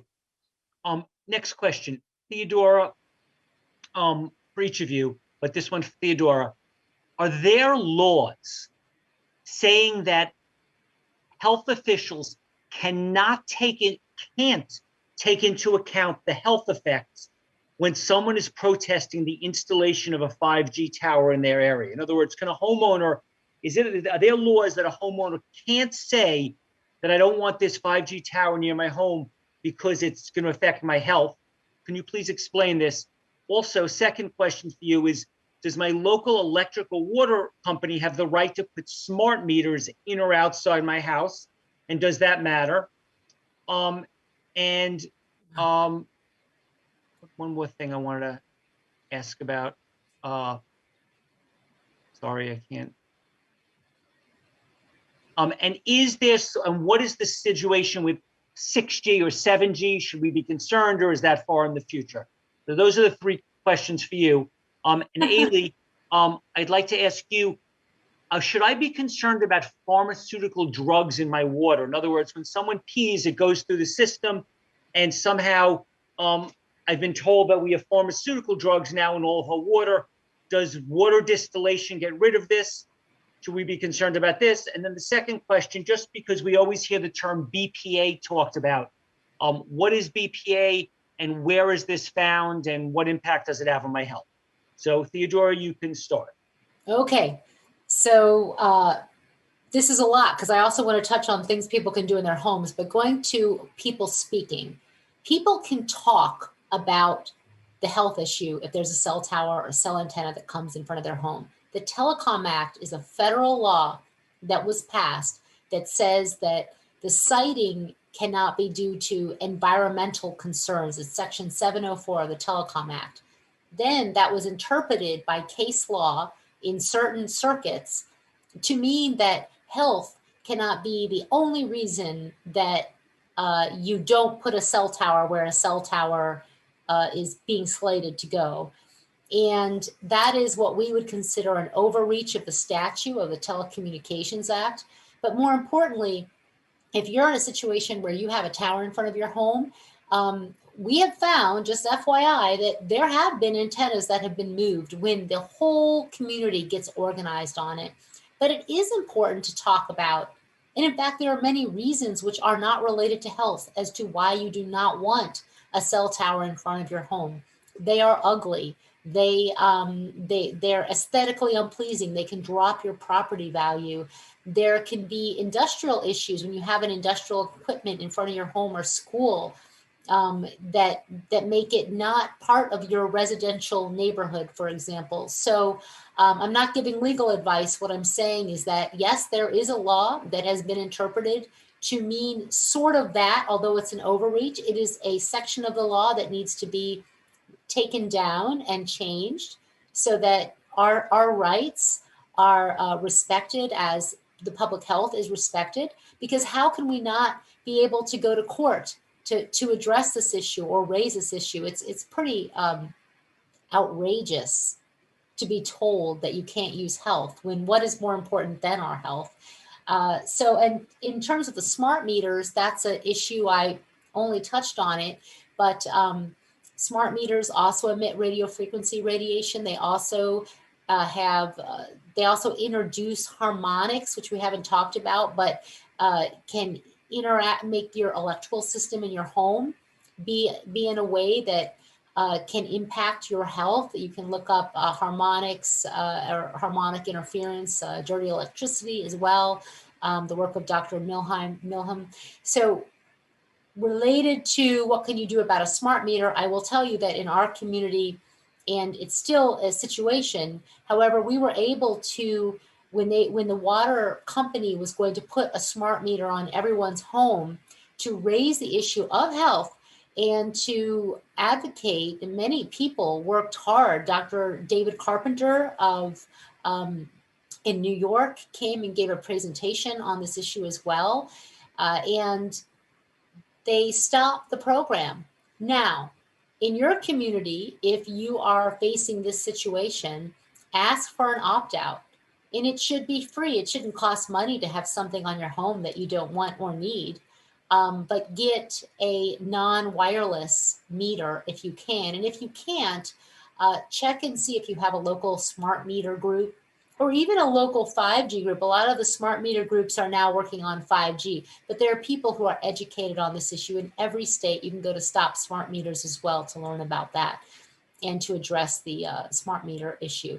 I'll also just add, in your home, this is a corded phone.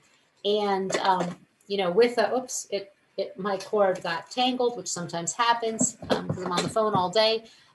Get a corded phone, a corded mouse.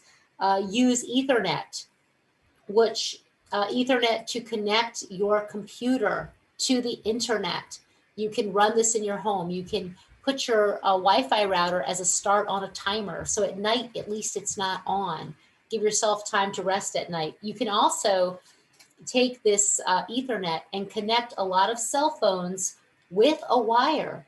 So you don't have to have it on and radiating, especially if you're at home. There's a lot of applications you can do with a hardwired phone. You also can go through your home and any stuff that's smart, if it's wireless, see if you can swap it out with something that's non-wireless. Those are some of the key issues to do in your home. Oh, and with your phone, don't put it to your head. Always have it at a distance. Minimize it as much as possible. Learn about airplane mode. Now airplane mode it'll turn off most of the antennas. It used to be we could say use airplane mode, then you can take pictures, you can take videos, but you won't have radiation emissions. Unfortunately, that's not the case anymore. You need to turn the Bluetooth off, the location off, any antennas that are on off. If you, for example, turn Siri on a laptop, it often raises antennas up, even if your laptop has the Wi-Fi off and you're using Ethernet. So turn your antennas off and use a corded phone more.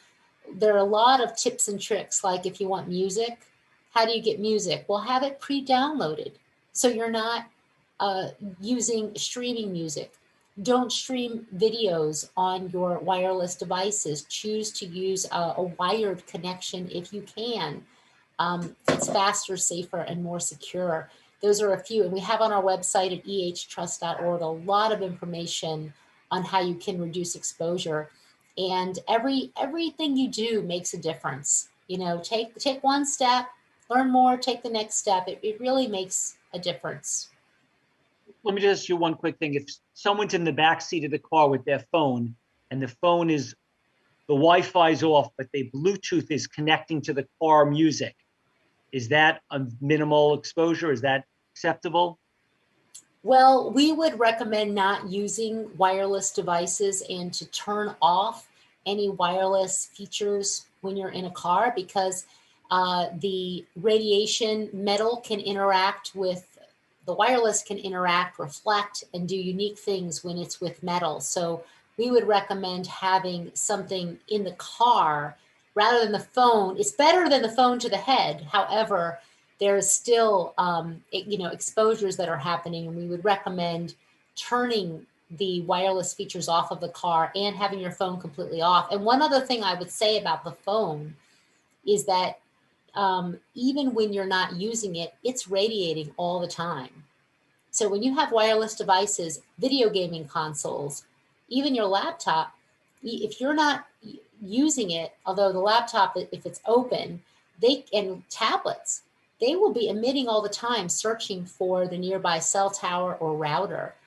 And you want to have those antennas turned off. So it's kind of like you can reduce, like streaming a movie in your car while you're driving, someone in the back seat, your kids watching a movie.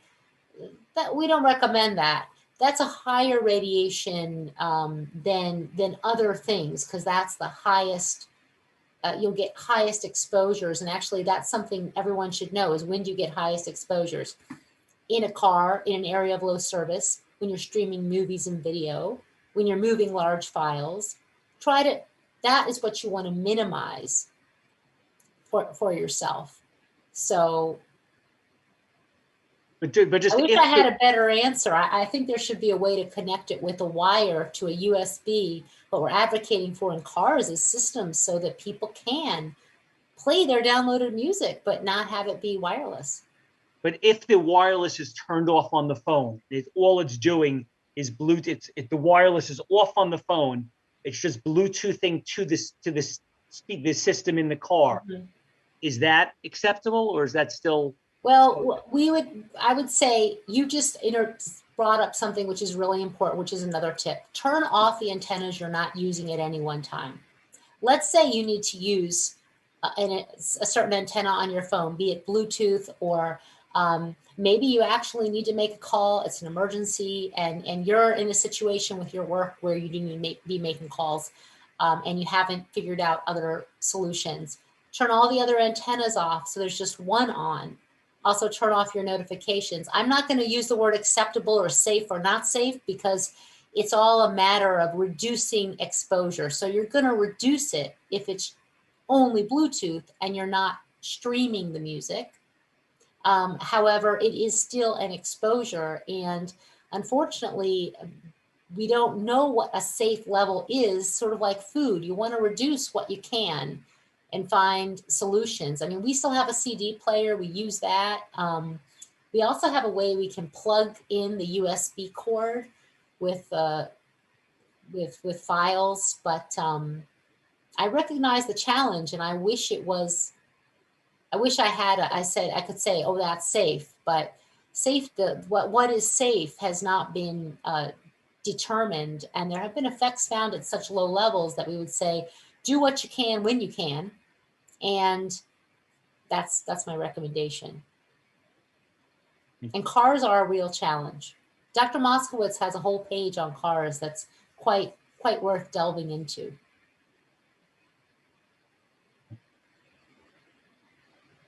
AirPods, no, because they actually have a unique way that one goes to the other one with your brain in the middle, and then to the phone.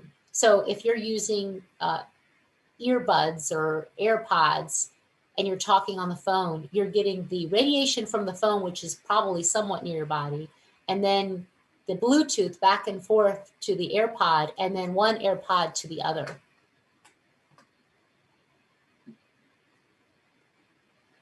We have a page on the website on that one. So,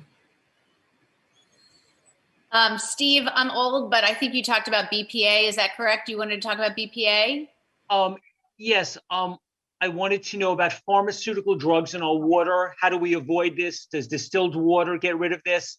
And what again is BPA and where are these found? And those two things. All right, I'm going to try to do this relatively quickly. So yes, we do pee into our sewage, and the sewage makes its way into our water treatment plants, 160,000 water treatment plants across the country. And yes, those chemicals, we don't have the infrastructure. They are not part of the Safe Drinking Water Act of 1974 that all the water treatment plants actually are still under that regulatory legislation, do not require removing many chemicals, 90,000 plus chemicals, coal ash, fracking chemicals, the list goes on and on if you saw the talk this morning. But certainly medications that we, many Americans use, and certainly urinate into the water, and it becomes part of our water, potentially our water system, because we don't have the infrastructure and the filtration systems to remove them. So there are lots of studies showing antidepressants, estrogenic chemicals from oral contraceptives, blood pressure medications, anti-inflammatories. So again, it really, I hold them at the same risk in general as many other chemicals that are not filtered off at our water treatment plants across the country. And so I again say, no matter what is not or is handled at water treatment plants, we want to at least use the point of use contraptions in our home that will help to minimize those contaminant exposures. Do certain distillers remove those? Yes, my understanding is they do. Again, it is all dependent on the system, the manufacturer, and what they say and what they've been tested to show what they remove. So you have to go individual to each of these companies and really try to address it through the companies. Reverse osmosis in general that are well vetted, that are certified, that are made in America, that are not outsourced for parts, that have all the components. There's a sediment component, there's a carbon component, there's a reverse osmosis component. All these components make up your RO system, and should remove those chemicals, because most of the very good ones remove viruses as a litmus test of the smallest particulate matter that they can remove, and medication breakdown products are larger in terms of their size often, except for nanoparticles, which is a whole nother story for another time, because nanoparticles are a new type of science that are making their way into our waterways as well. Okay, great. So again, trying to filter at the point of use is key, and then just getting the right RO filter or type of filter you can get. Any is fine to me, at least moving your way up in terms of the aggressive ability and capabilities of your filter. Now, BPA, I will start by saying bisphenol A is a chemical that's probably the most well studied of any endocrine disrupting chemical. It was discovered to be an endocrine disrupting chemical, although it wasn't labeled that in 1936. Researchers discovered that it was quite good at affecting hormones. It was actually going to become a fertility drug until they decided to use DES instead, diethylstilbestrol. So funny how that worked out. They also found that BPA as a compound, interestingly enough, had polymers that were, when they stuck together, actually created a hard kind of epoxy clear material, which became, the bottles for Bayer aspirin. In fact, it was owned by Bayer that made a lot of BPA early on. BPA was also found to increase the size of chickens. I mean, it was fed to chickens, and it was considered, to do the fertility thing. Is basically making chickens larger, produce more chicken meat, and so it was actually added to chicken feed early on.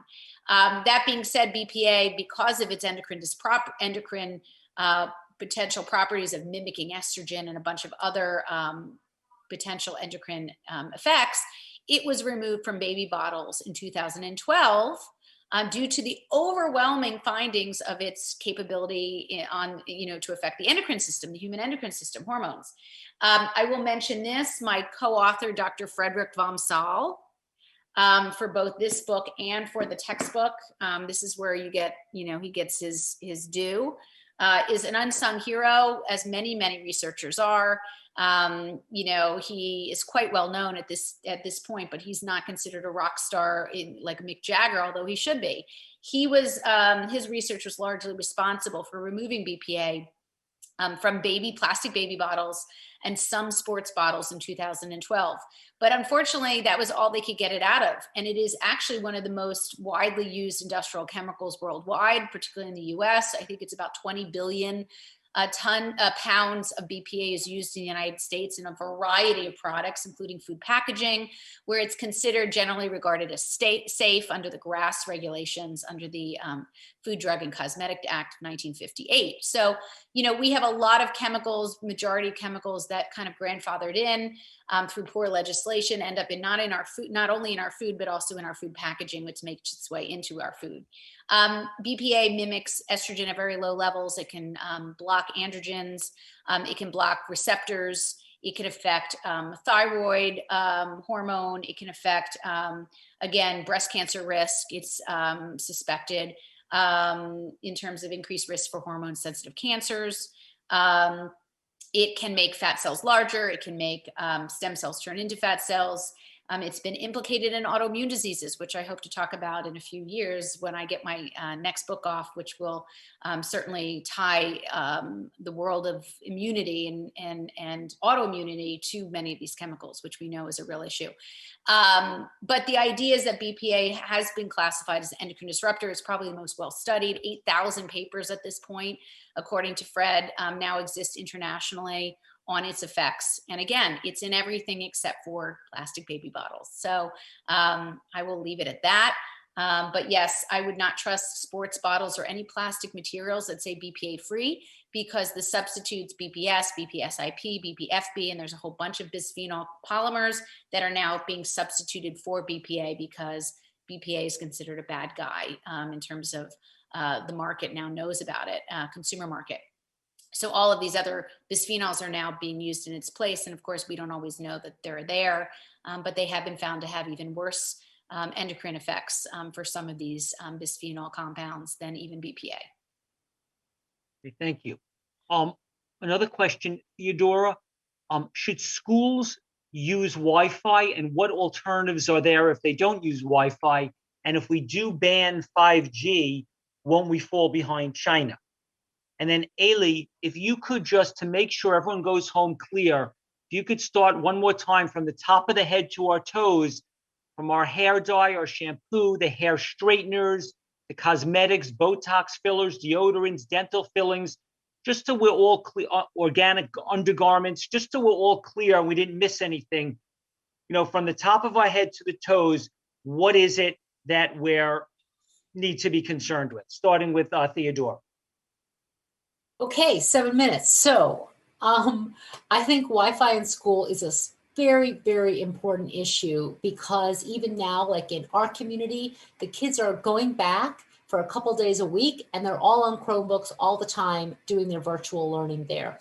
Schools are a unique environment because there are industrial routers and equipment where they're moving, 30, 35 kids in a room. That's 35 wireless laptops. That's often in middle schools or even elementary schools, and certainly high schools. That's also 35 cell phones plus the teachers. And there might be a cell tower on the school, of which there are many cell towers on school. And all of that is a unique electromagnetic environment. And kids are in schools as the work on, environmentally sustainable schools has looked at this issue, but they're in schools for most of their daytime hours. And then they're home for a few hours in the morning, then they go to sleep. So this is an important exposure that needs to be addressed. I put a link in the chat at ehtrust.org. There's a section on Wi-Fi in schools where we have resources that you can access, letters, reports, how to advocate at your child's school. And we also have letters that have been sent to the at the federal level addressing this. So we are working on wired connections. In Cyprus, they're removing wireless from the hospitals in Archbishop Makarios. There are several countries like Israel, Cyprus, France, French Polynesia, and some areas of Belgium where Wi-Fi has been removed from the classrooms of young children. So you can go online to learn more about that. I want to what was the second question? Was China? China. Well, we believe that it is moving forward to be using wired connections and super fast fiber optic to the premise and through the premise, actually, because that is the future, to have safe and sustainable technology. So I don't see it. I don't think that we're in a race. So that this race is being pitched by companies to have us have the next best thing and throw out our cell phone to get the new 6G, 5G, 6G, 7G, which is coming. So I think that safe fiber optics is super fast, and we can have it through the premises, meaning up to your home and business, in the building, and in the building to have wired connections where you can get super fast connections. Where is 5G right now? Do we have it in New York and Long Island? Where is it? Is it already here? It's all over. Different, like T-Mobile has a certain kind of 5G that they're putting out. Some cities are more test cities, but they are trying to put it everywhere. I know the new Apple phone will be 5G enabled. So even if you don't have 5G in your area, it will have 5G antennas, which will be on it. You can find your local 5G group and find out more about that. Go to your community and find out what are the antennas that are near me. And, go to your elected representatives, like your city council, your town council, to find that out, do FOIAs or public information requests, and find out what kind of antennas are in use. But when we talk about 5G, I'm also talking about 4G densification. We believe that it will be all over, and companies are already working on 6G and 7G. If you just go online, you can read more about that. So there's a lot to be done to pull. It's not really not pulling back, but it's calling for a safe, sustainable technology. That's what we're asking for. Should we buy a phone that doesn't have 5G?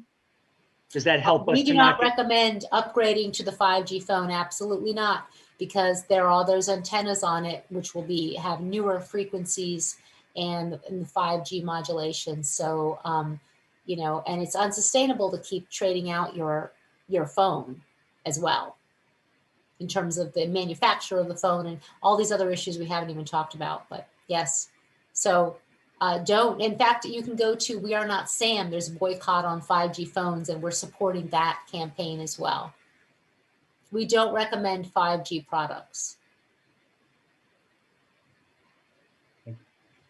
Head to toe, 3 minutes. I wouldn't go by hair coloring because, of course, I color my hair. So that's, I would say darkening hair has actually, we talk about it in the book, all the science in regards to darkening hair coloring, particularly in African-American women in terms of hair, relaxers and dyes, some very recent but interesting studies in terms of endocrine disruption exposure and risk for cancers. I would say all personal care products, look through and vet out, have you and your teenagers sit down and look through all the products they're using, do a body survey, and figure out what you put in, on, and around your body, including feminine care products, which are unregulated. And if you're going to use tampons and feminine care products for an entire lifespan of a female's menstruation, you really want to make sure those products are safe and clean and least toxic, least chemicals as possible. And then moving down, I always say take a habit of yours, like having hot tea or hot coffee in the morning, and just clean up a habit. One habit that you do every day that you clean and make less toxic is really enormous. So don't try to do too much too soon. Do things that work and stick, and start with the easy stuff in and around your home and your body. Okay, you each want to take 30 seconds to make a closing comment. I am super tired, and I have 2 kids, and I'm exhausted, and I cannot wait to go to sleep, but I have to walk the dog. I'm very happy to be here. I'm so thrilled that so many people came on board to watch this. I know you get a huge following, but it is just heartwarming to me because I don't always even see that in the audience. And every person who learns from these experiences, these lectures, will be able to educate others around them at any event, at a hair salon, at a dinner party, at a school event. And it is all about passing on good information to others And I believe it works, and I'm seeing it work on social media with something that, this exploding, platform, but I see it in other people's work. And I just encourage people to not be afraid, not to be worried about looking strange or weird or not finding your people. You have people, and people understand that this is an issue, and you should be doing whatever you can within reason to really just make changes over time that make sense. Great, and thank you so much. And I'm just inspired. I think that so much is happening, and thankful again for everyone who's on the call. There is a lot that can be done. This is not a hopeless case. There is just action happening in the United States and around the world. And our elected officials need to be made aware of that. So take actions in your home and go out there and start talking to the people who are there to be accountable to you and to protect the public and protect the environment. Thank you so much. Please open the mic so everyone in the audience can thank them.